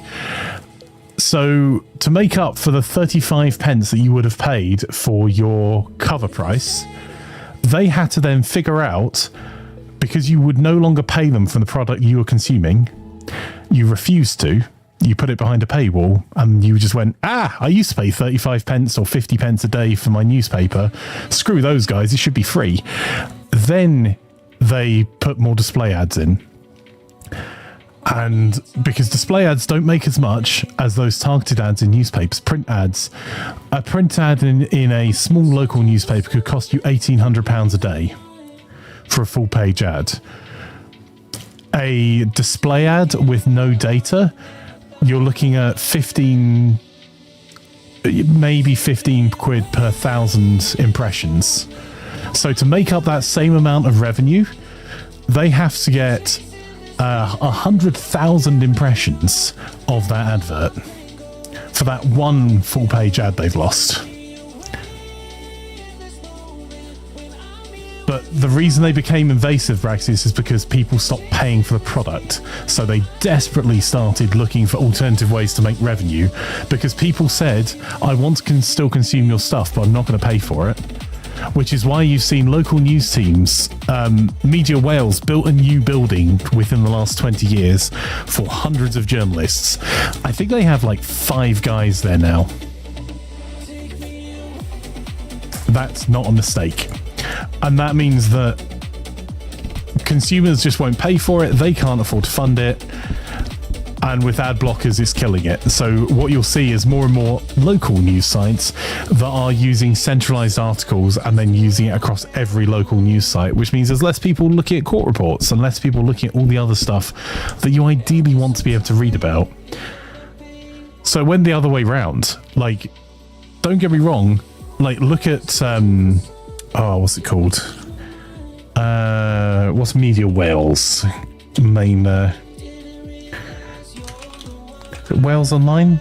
Yeah. Wales Online and a lot of Reach publications, their ads are a pain in the ass. But it's because every person that puts on ad blocker then means they're losing more and more and more money, because now they have to try and figure out how to make with less and less the same number of impressions, but their revenue's going down. So what are they going to do? They're going to put more ads on. Because they've got no other thing. You've already told them you won't give them your money for them doing their job like they used to. Many media outlets are using AI summations of other media outlets' content. Yep. And then you're seeing aggregators like Google then summarize that and give them no impressions as well. We're going to see more and more news outlets close, which means more and more shady stuff gets to happen without reporters working on it.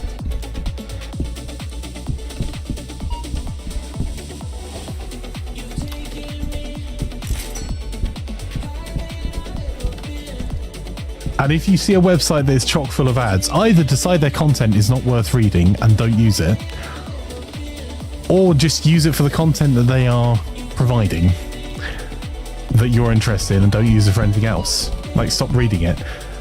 Not buying a thing is perfectly fine. Using a thing and then not paying for it, if I did that with food in the supermarket, you call it theft. And that's a real problem, is that so many of these decisions are being made based on what consumers do versus what they say they'll do. Because realistically, a lot of things that consumers say they'll do, much like when a lot of devs say they'll do amazing things, they physically can't do. If an indie dev tells you they're going to bring out 100 new maps in the next year, they can't do that. There's just no way that's happening. Unless it's auto-generated poop. Or they've built a really cool engine to auto-generate maps.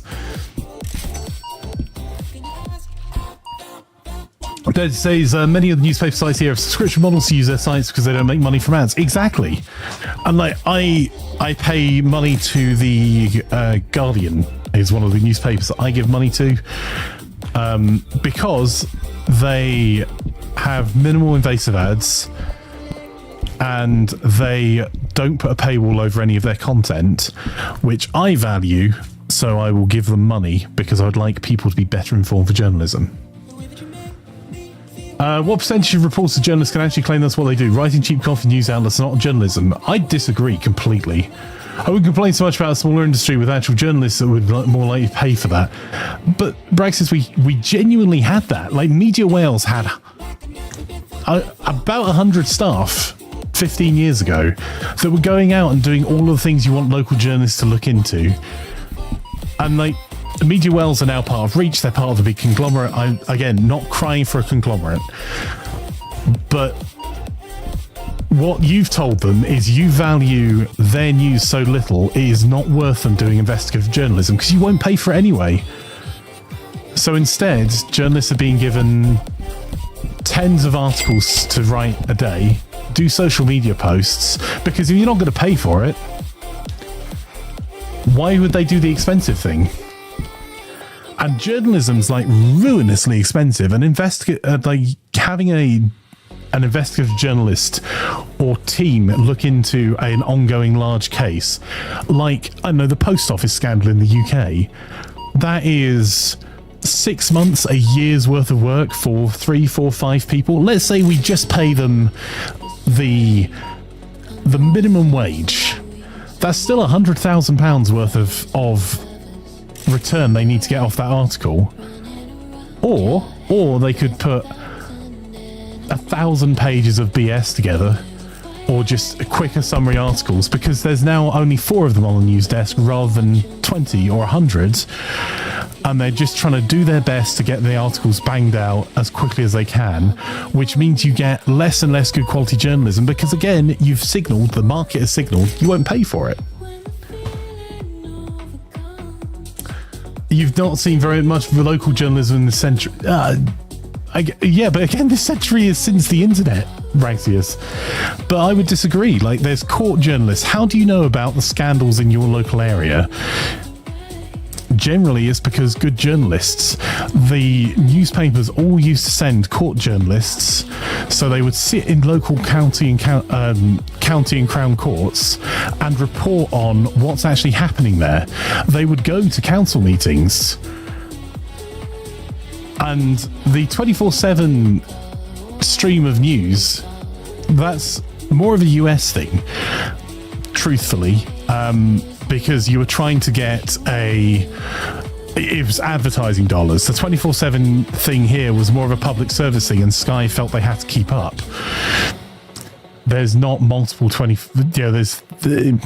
you are starting to see much more of like the Americanized, and this isn't a hate on America moment, it's that American news organizations are just bigger and rely on advertising dollars.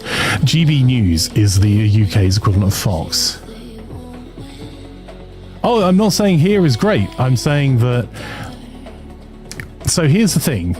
If your news team, you've now made as many cuts as you possibly can.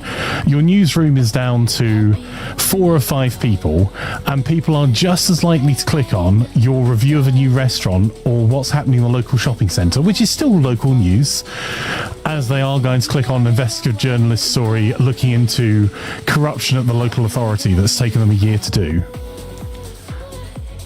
Like...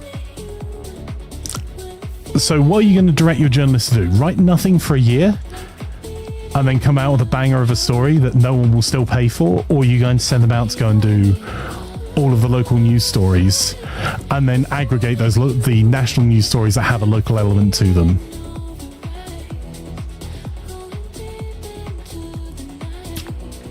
Yes, Slag says, I love reading articles of cats stuck up tree. A nice relief from the burning world. Yeah. I'm not saying every piece of journalism written in the UK by local news has been Pulitzer Prize worthy. That's not what I'm saying. I'm saying that people stopped paying for a thing and then pretended that it was okay to keep consuming it, and then expected them to keep to the same high standards or raise their standards, and also then complains, oh well, I've just heard that journalists only have half an hour to write an article. Well, I'm outraged. They should have more time, you should pay them properly, and you should have more than 4 people working the desk for one of the biggest cities in the UK. I'm not going to pay for it, but you should.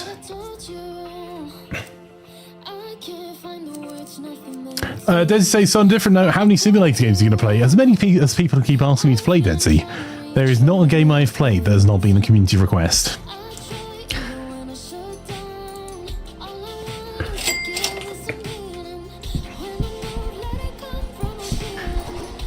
Let's grab these, put these over here. Wagley, what did you want to play today? Flanker Van Simulator. But yeah, I think it's... everyone should make their own decisions, their own judgments on what is important to them. But if you buy horse armor, you don't get to complain about companies adding horse armor to their games. If you use an ad blocker, you don't get to complain about the quality of news anywhere anymore, at all. If you consume content and then complain about the content not being paid for, you've lost the right to complain about it.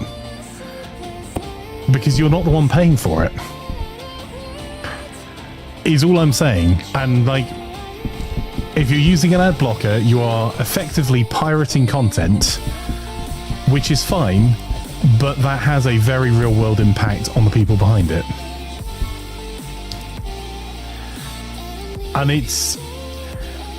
And people get really defensive. Oh, I'm only doing it because this company did this first. You're like, well, cool, but you're still doing it. So I'm only shoplifting from Nestle because they have a horrible human rights record. By the way, Nestle are a horrible company. They have a terrible human rights record, and they think that water is not a human right. People are still going to be out there buying Nestle products tomorrow. And all of those local newspapers that people are going, oh yeah, but it's all just drivel now, and it's about the local shopping centre opening or closing, or like, I'm not interested in that. Pulitzer Prize winning journalists very rarely just go from journalism at university or a job to Pulitzer Prize winning.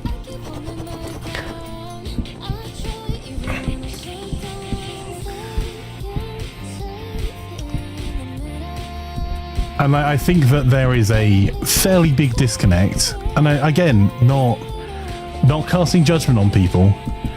There is just an enormous disconnect between what people say and what they'll actually do. If you don't think child labour should exist, you probably shouldn't eat chocolate.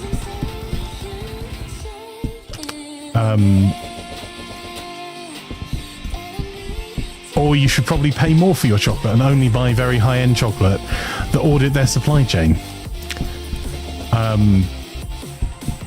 Because if you buy cheap chocolate, you are almost certainly eating the produce of slave labour. And none of those choices are easy choices to make, right? Like, in theory, because the next thing everyone says is, oh yeah, well, if I had the money, I would definitely do that. Well, if you're paying the companies the money, they'd be able to pay more through their supply chain. Like, we want to consume more stuff, and we don't want to pay for that stuff, or we don't want to pay what it actually costs to make that stuff. Like fast fashion, while we're playing this, great example. Fresh coffee made by Lazars. Oh, damn it. Message. I think you need to wet your whistle off, you pop. Thank you, lads. I'm going to get the coffee.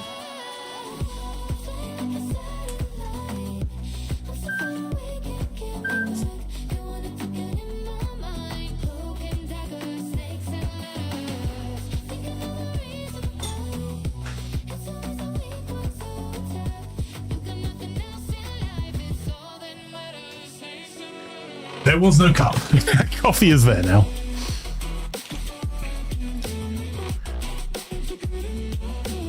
Bryce says, explained about the quality news on new thing. It predates the explosion into advertising. Cynical journalists trying to sell carp.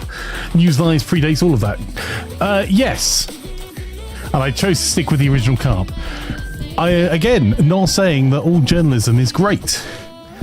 I would point you to the News of the World in the UK, who are phone tapping people's phones and then using the content of those private conversations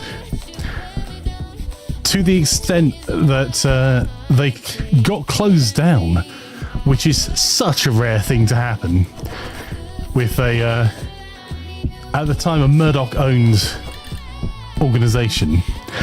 And has news always been used by the richest to spread ideas and spread their view on things? Absolutely. I'm also not saying that your consumption of news should strictly be on the basis of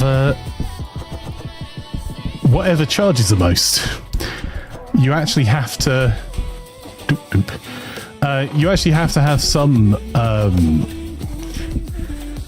Take some time to look at balanced news, but no one does that. So, and I also happen to think that companies that are knowingly promoting false news, as in provable disinformation, should be closed. I think that the news trade should have some sort of licensing body that is independent of the ownership of the news trade. But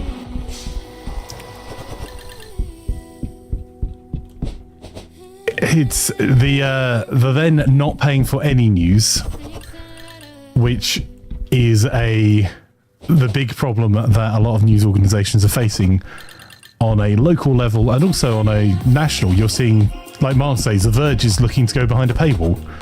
More news organizations are going to keep doing that because the only way they can survive, and they need to find ways of stopping AI reading their site and then giving it away for free, a la Google. But like the solution to child labor in the chocolate industry is not going and stealing chocolate from Tesco's. They're two completely different things. Justifying one using the other is not something that's going to actually improve things for people.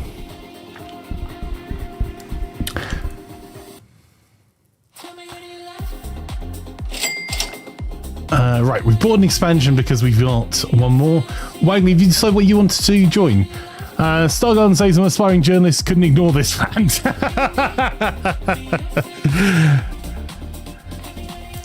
Well,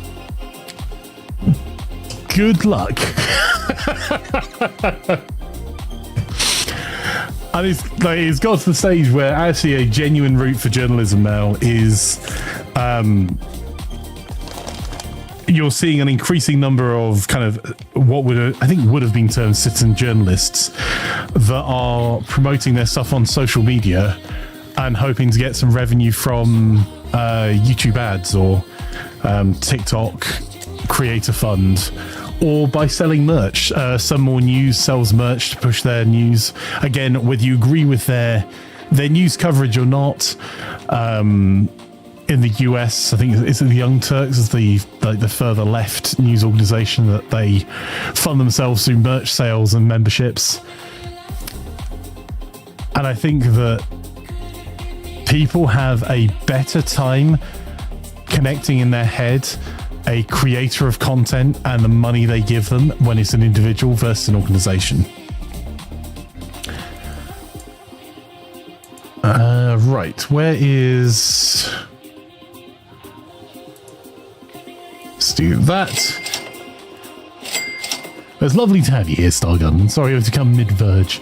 Mark says 80% of the Verge's articles behind a paywall. The CES stuff isn't because they're sponsored. Yeah, and that's like... separate rant for another day. But it's like the idea of sponsored reviews. That's not a thing. You can either have a review of a thing that is from a consumer's perspective, which, you know, the brand may have provided their copy of game, lent a laptop, provided PC, whatever the deal is. That's okay to provide the thing to be reviewed. But if the second there's a sponsorship attached, that means there is not a sponsored thing that you have ever watched that the sponsor has not got to watch it before it has been published. So, hey, you said some rather nasty things, Mark, about my cool AI. Can you kind of tone that back? Because obviously we sponsored this article. There is no such thing as a sponsored review. Advertorials are totally not new. You're quite right. Advertorials, for those that don't know, are when you see things in magazines that you would have an advertorial that had to be marked. You couldn't just get away with pretending it didn't exist. Where instead of you paying for an advert, which had a lower rate of conversion, you would pay instead for an article to be written. So... But that's much more akin to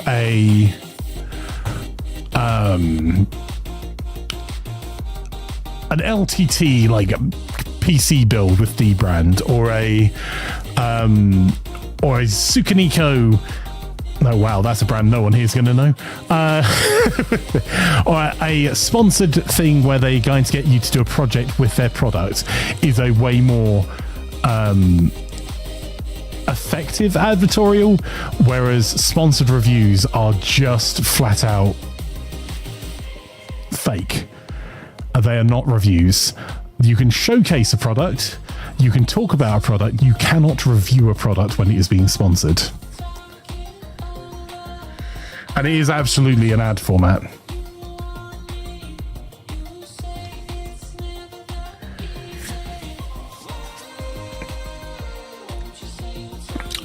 Braces, that's literally the thing that paid the journalist bills. Like, advertorials were marked. If you saw an advertorial that was not presented transparently, unlike journalism in general, that's actually covered by the Advertising Standards Agency in the UK. There is a stonking fine for that. So, of all of the things that magazines were likely to do, they were more likely to lie in their coverage about a thing, which they weren't likely to do, because at the end of the day, when you paid for magazines, you were the consumer, you're the one they valued. Without you, they couldn't sell the ads, and you were paying a cover price. But the chance of them not disclosing an advertorial were pretty close to zero, because if you're future publishing, you worked on various websites for various magazines, that stuff was rampant. Only if people didn't report it. And I've also worked with Future, for full disclosure. Not worked for, with, different. But yeah, advertorials had to be marked as advertorials.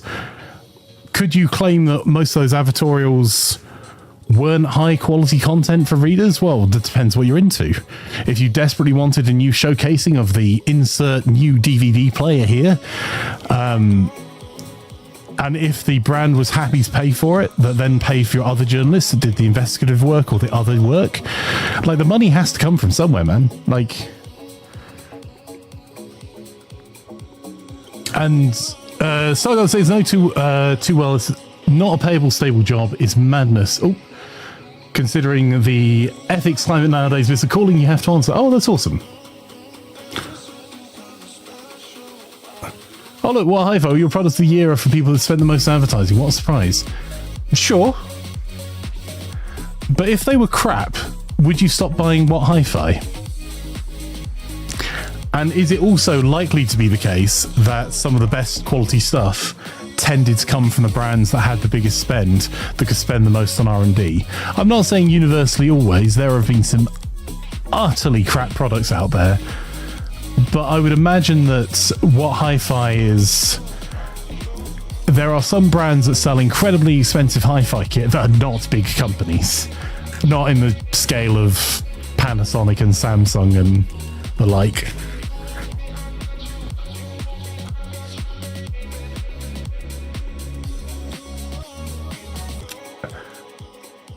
I'm working on it. What do you fancy playing, Wagley? And I'll stick myself into voice.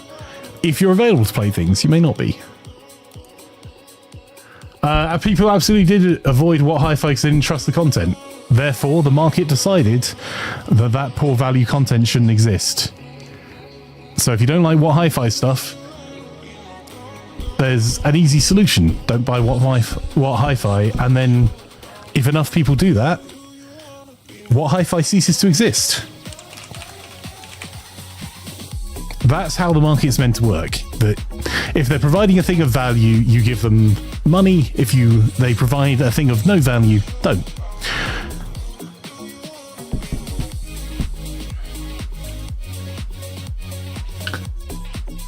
You alright there, Russ? How's Doggo doing? Future publishing targeted people who are a bit less knowledgeable. Future publishing make most of their revenue now not through advertising but through affiliate links. But you would argue that almost all of those magazines are targeting people that are a bit less knowledgeable. if you knew everything, you wouldn't be buying any of the magazines because you'd already have made up your mind. You could look at the tech specs sheet and go to your local Seven Oaks Sound and listen to all of the different things. Peace Light says, I have a different problem with what Hi-Fi. All the products they reviewed are 4-star or better. I mean, how do I choose when everything is good or very good? There's a very short version to not bore Wagley, because we've got a Wagley here now. Of that is that it's the same as the IGN everything's a 7 argument. If something's a total trash fire, then they're not going to review it unless they've been paid a very significant amount to showcase it, and even then there is likely to be a point where they're like, this is a dog of a product, man. I don't think you want us to write about this. You would literally be better off by us not. So you'll tend to find they only review stuff that is on the higher end, so will provide pros and cons. So they'll review the better quality things or the more mainstream things more people are likely to be interested in, which means that if you want a in-depth review of a piece of kit that very few people buy, you're going to have to pay for that in a very significant way. It's why professional reviews of kit for enterprise are often paid reports.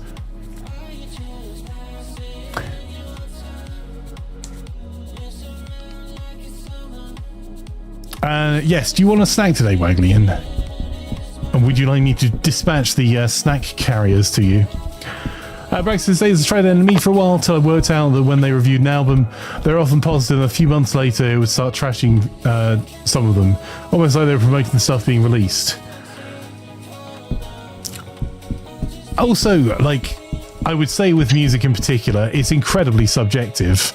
And if I put you in a room with 10 people, you are, unless you are a room of 10 people that have just come from a concert, you are very unlikely to agree on what is good and what is not in music.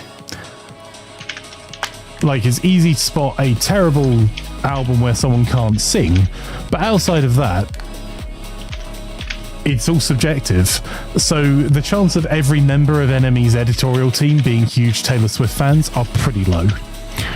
And that's a pretty inoffensive for any Swifties out there, I'm not saying Taylor Swift is terrible, the opposite. But Taylor Swift is a widely applicable, a widely listened to artist with a inoffensive catalogue that is not going to be hugely divisive.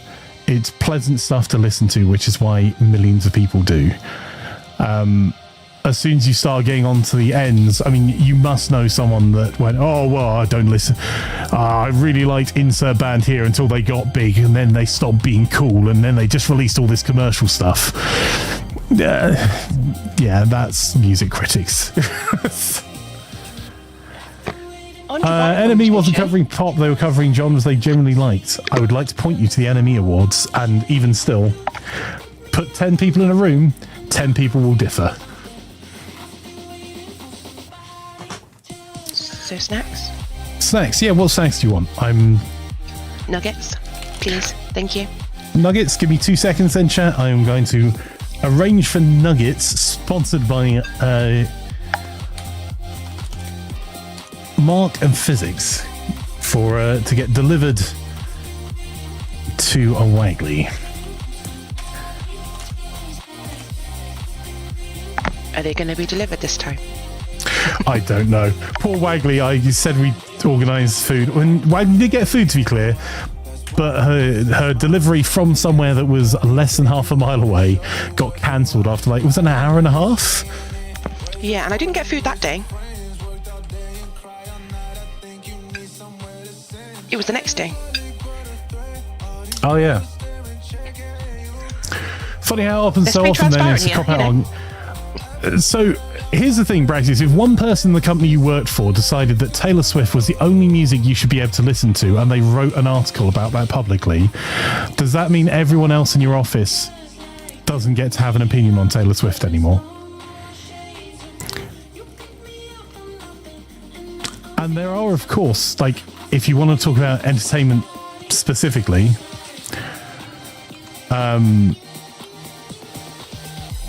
there are, of course, press junkets, which you're invited to go to a press junket. You're invited to ask very specific questions that are vetted beforehand. That still happens and has happened forever. While someone is promoting a particular thing, you're not going to get to ask someone about hard-hitting allegations about a thing they've done while on a press junket for their latest movie. You're going to be able to ask exactly the things that they want to answer about their movie.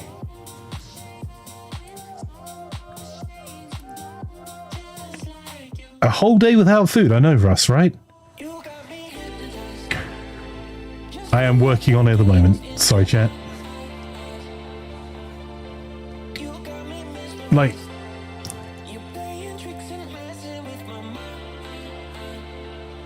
oh, has a print just finished? It has. I need to grab that as well. I don't think... Have I not fed you this year? Nope. When did your flapjacks arrive, Wagley? Have I eaten them yet? Hey, so I have fed you. You've just not eaten them. Wasting away. No, I was eating the old ones first. Okay. The other ones I bought first you. out, all that. Okay. Which sauces do you want They with were your from that nuggets? nice flapjack man that I've never met before. that had never met you before 3 days in a row. He clearly told you he hadn't met me.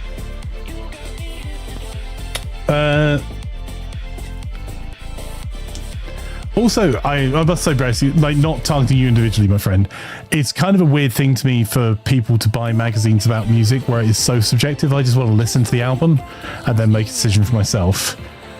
I've literally never bought a music magazine, but people's interests are vastly different, right? So, yeah, what flavour dip was it, Wagley? With your nugs? Curry and sweet and sour, please. Curry and sweet and sour. Done. Was there anything as well as nugs you wanted? Oh, what? I was just about to order it to here. That would not be... Yeah, I've ordered Wagley food. Sent it to me. Yeah, music magazines are behind many of the music TV channels that you saw as well. So there's obviously a market for them. But I think quite a lot of those make more money on their like gig organising, event organising stuff. Although not my area of expertise, to be super clear, music magazines are not something I've ever worked with or alongside.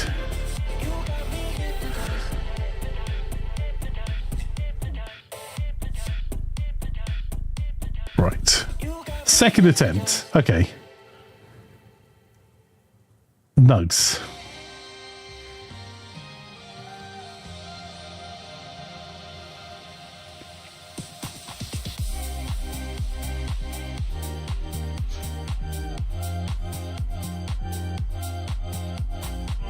I think a lot of my music came from I previously worked for and with organisations like GW and stuff, so a lot of the music I got to listen to I hadn't heard before was through there, or like everyone else at the time, through radio play, which is fine for eating nugs today too. No.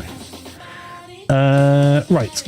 Sorry, added nugs. Was there anything else, Wagley, to bump the order up to get it to... What are the cheesy things this time around? Hang on. Say the nacho ones. One moment. Mozzarella dippers at the moment. Literally bottom tier.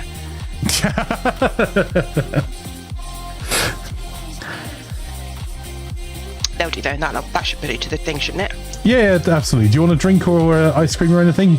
No, I've got caffeine-free Pepsi somewhere under my desk. Oh, wicked. To get it to the order value, I've made a large box of cheesy things, so I hope they microwave. You have multiple do you want any fries with that? See, I'm qualified, chat. Go on then. No worries. Nothing sweet though. No worries. And service with a smile, please.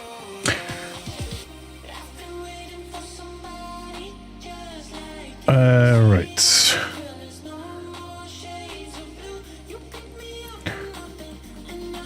why they keep doing the mozzarella ones. They're like the least exciting. I did get the big box of nuggets as well, Cass. Don't worry. Chat contributed to getting Waggly snacks, so I would not shortchange Waggly on the Waggly snacks. I'm just trying to find the thing to send you your tracking.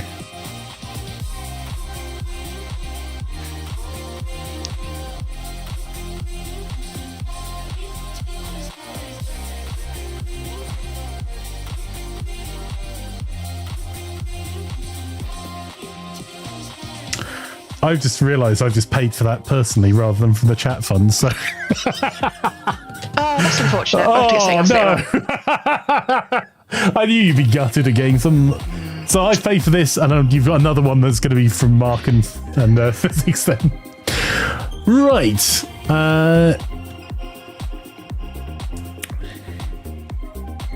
Yeah, that's sorry, Browsy, so you were saying it was... you would... Thought it would be a way to find some new recommendations. What I would ask you is, did you enjoy those recommendations you got from Enemy? Even if the critics then later said they weren't cool anymore. Or other critics said. And then that's the value, and if you didn't, then you stopped buying Enemy. What a muppet. Can't believe I did that. Which game are we playing today then, Waggly? Yes. Are you sure you don't have strong opinions? I just do as I'm told.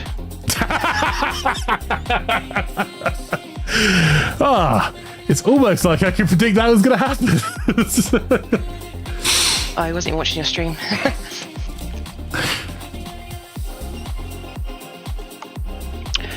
So, we were doing something on house repair. We were doing something on contract bill.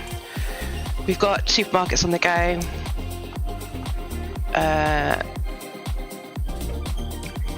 Yes. Cool. Whoa, oh my. Let's... Excuse you? I literally just turned your stream on then. I just tabbed back in again. I didn't need to. Right. I just tabbed back in while stripping the pause model. It wasn't me, I just tabbed. Is that not saving? That is saving. It's a bit like it wasn't me that fired that gun into the floor. I just tabbed out. I feel called out.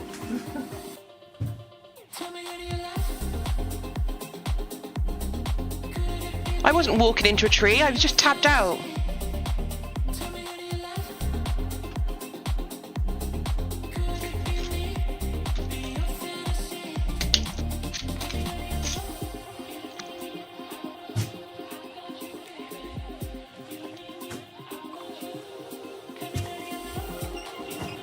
These paint prints are taking forever to print on the 3D printer, like 17 hours each, but they are coming out beautifully. Right. Teleport to the nearest place. Surely that would just be this seat again. Right, okay. So, chat, what do you want to watch? Do you want to watch some... Cat says, okay, I'm off. Please share your thoughts for me around 2 p.m. where I have the interview. Oh, yeah, good luck with the interview. Heading off early, so yeah, you might even have some nuggets on the way. Yeah, best of luck with the interview, Kaz.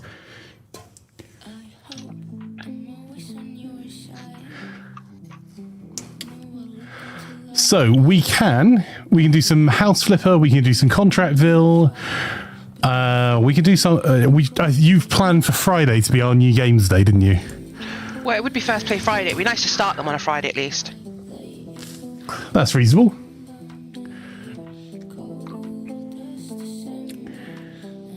So, any other games? Sorry, I'm moving to the middle of my desktop. No one can see it, but I'm trying to.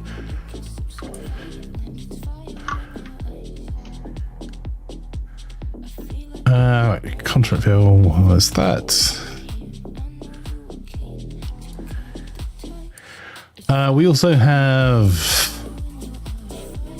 Ranch Simulator, Supermarket Together. I think those Grocery Store Sim. So I'm just shouting things out as I go through the list of the ones that are. Oh, there's House Flipper. So I've put them into the middle of my desktop so I know which ones I'm playing with you rather than being single players. Yeah, any of those appealing, Wagley? Any of those are fine for me, that's why I said them. But I just do as I'm told. Must be a computer shop simulator. Unfortunately, it's single player, P-Slag. Also, separate round, just for a second. Oh, Slack. I thought you said yes. Is there nothing worse than when you pick up a thing and eat some of it or drink some of it and then realise it is not the flavour or thing you thought it was? I just picked up a Coke Zero Lemon, thinking it was vanilla. Do we have a Wagley simulator? Well, I'll add the computer shop simulators to one of our lists to play. It doesn't have to be Sims. If there are other games you guys fancy watching, it's just Sims have been all the ones that have been requested recently. Then we can have a rant about PC part prices. I'll walk. I know.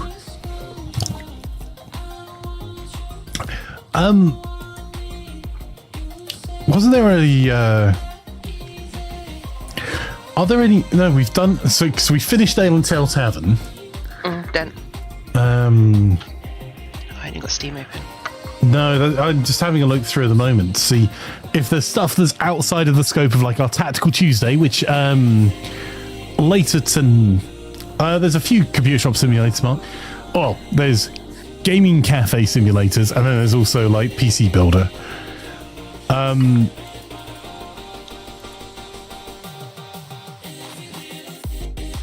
Yeah, I think we're out of the adventure ones at the moment because we've got Astroneer, which is I think going to be Friday.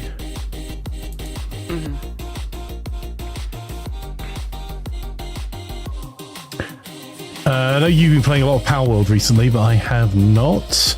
Oh, and we've also got what's it called? I think for the Power one, you need to prep it because you need to restart the server. Yeah, that's probably right. But I'm not against playing it. Oh, we've also got Farming Sim on the...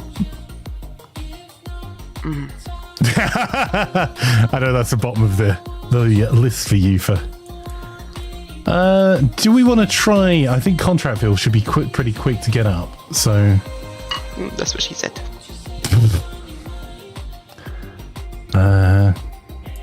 Contract.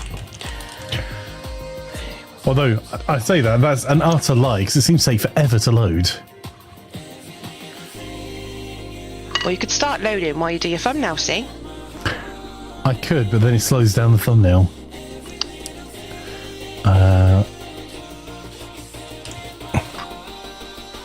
You've taken that long, I need more water. I've downloaded a thumbnail. It is a lazy thumbnail. It's the same one as yesterday.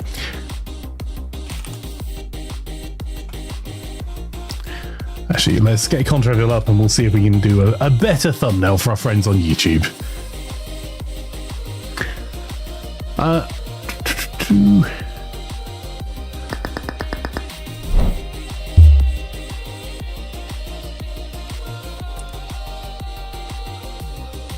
Sargon, what sort of journalism are you trying to get into? Or which area?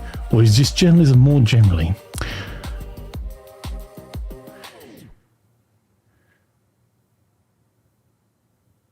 Did you change thumbnail for Hunter yesterday? It's on my desktop to change at the moment, Mark. I need a few seconds where I'm not streaming and able to multitask. But yes, I've got an alternative thumbnail almost finished for yesterday's YouTube stream for the Hunter.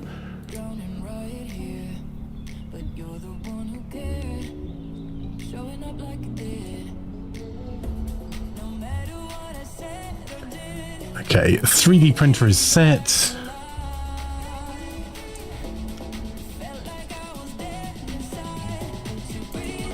Not public. If people want to join this, they're most welcome to. When we've got it up, we'll be playing some Contractville. I think we can support He's 2 additional moving. people. Wow, they've already got your He's moving. nice.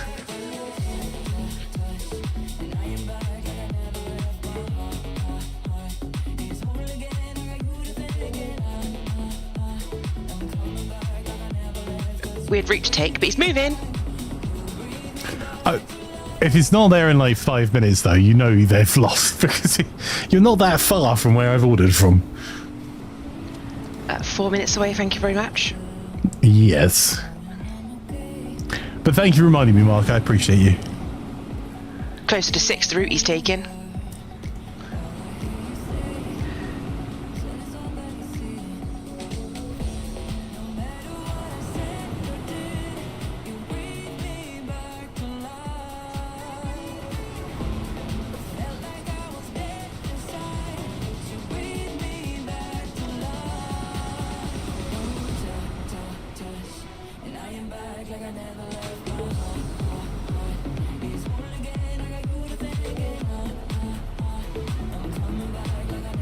Just so you know, chat, you're not missing anything at the moment while I'm doing this, because I'm still waiting for the game to load.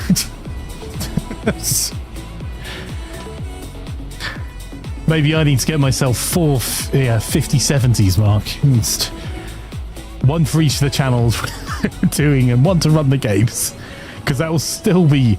Oh, that's almost cheaper than buying 150/90, right? Does it have an eye at the end? No, these ones won't have for about 1.5 years. So they're Rubbish, terrible. don't bother then. I've spawned in this night, so I can't even do a new thumbnail of the because it's just it's just a blinking black blob. Oh, there's a 5070 Ti. Oh, well, there you go.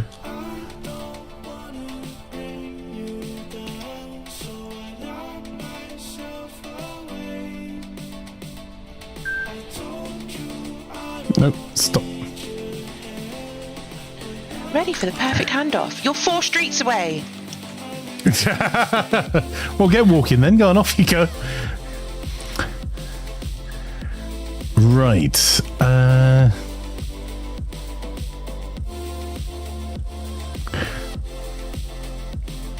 might redo the thumbnail for this one later as well. We'll see if we've got a decent screenshot. But, right, so if you're watching on Twitch and TikTok, I'm just doing some changes. You'll be able to just stay exactly where you are, get yourself a beverage of your choosing. We are playing Contravel at the moment, and if anyone wants to join, they're most welcome to. Just keep it PG-13 and head to the stream waiting room over in the Discord.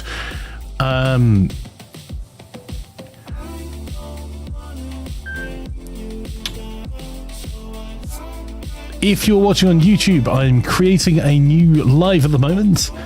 And I'll post it in the chat in just a minute. You'll be able to continue watching us there. That's because we split the games on YouTube because the video's on demand.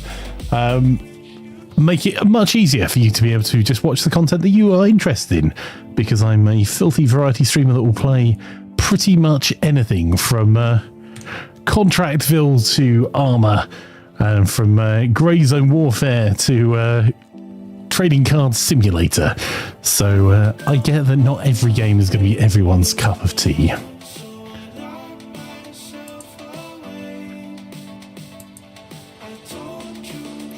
Flanker creating a new life at the moment, giggity.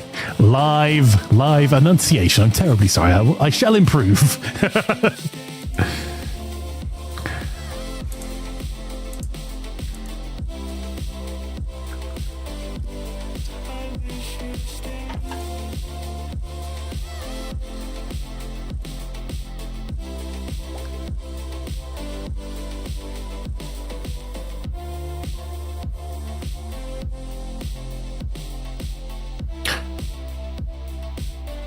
Okay, there is our new YouTube stream. So if you're watching on YouTube, the YouTube stream is about to end, and then you'll be able to continue watching by clicking on that link there and continue hanging out. And thank you for everyone that's been hanging out as we've been having our clothing store simulator fun and flanker rant. Let's not pretend that there wasn't one without the other.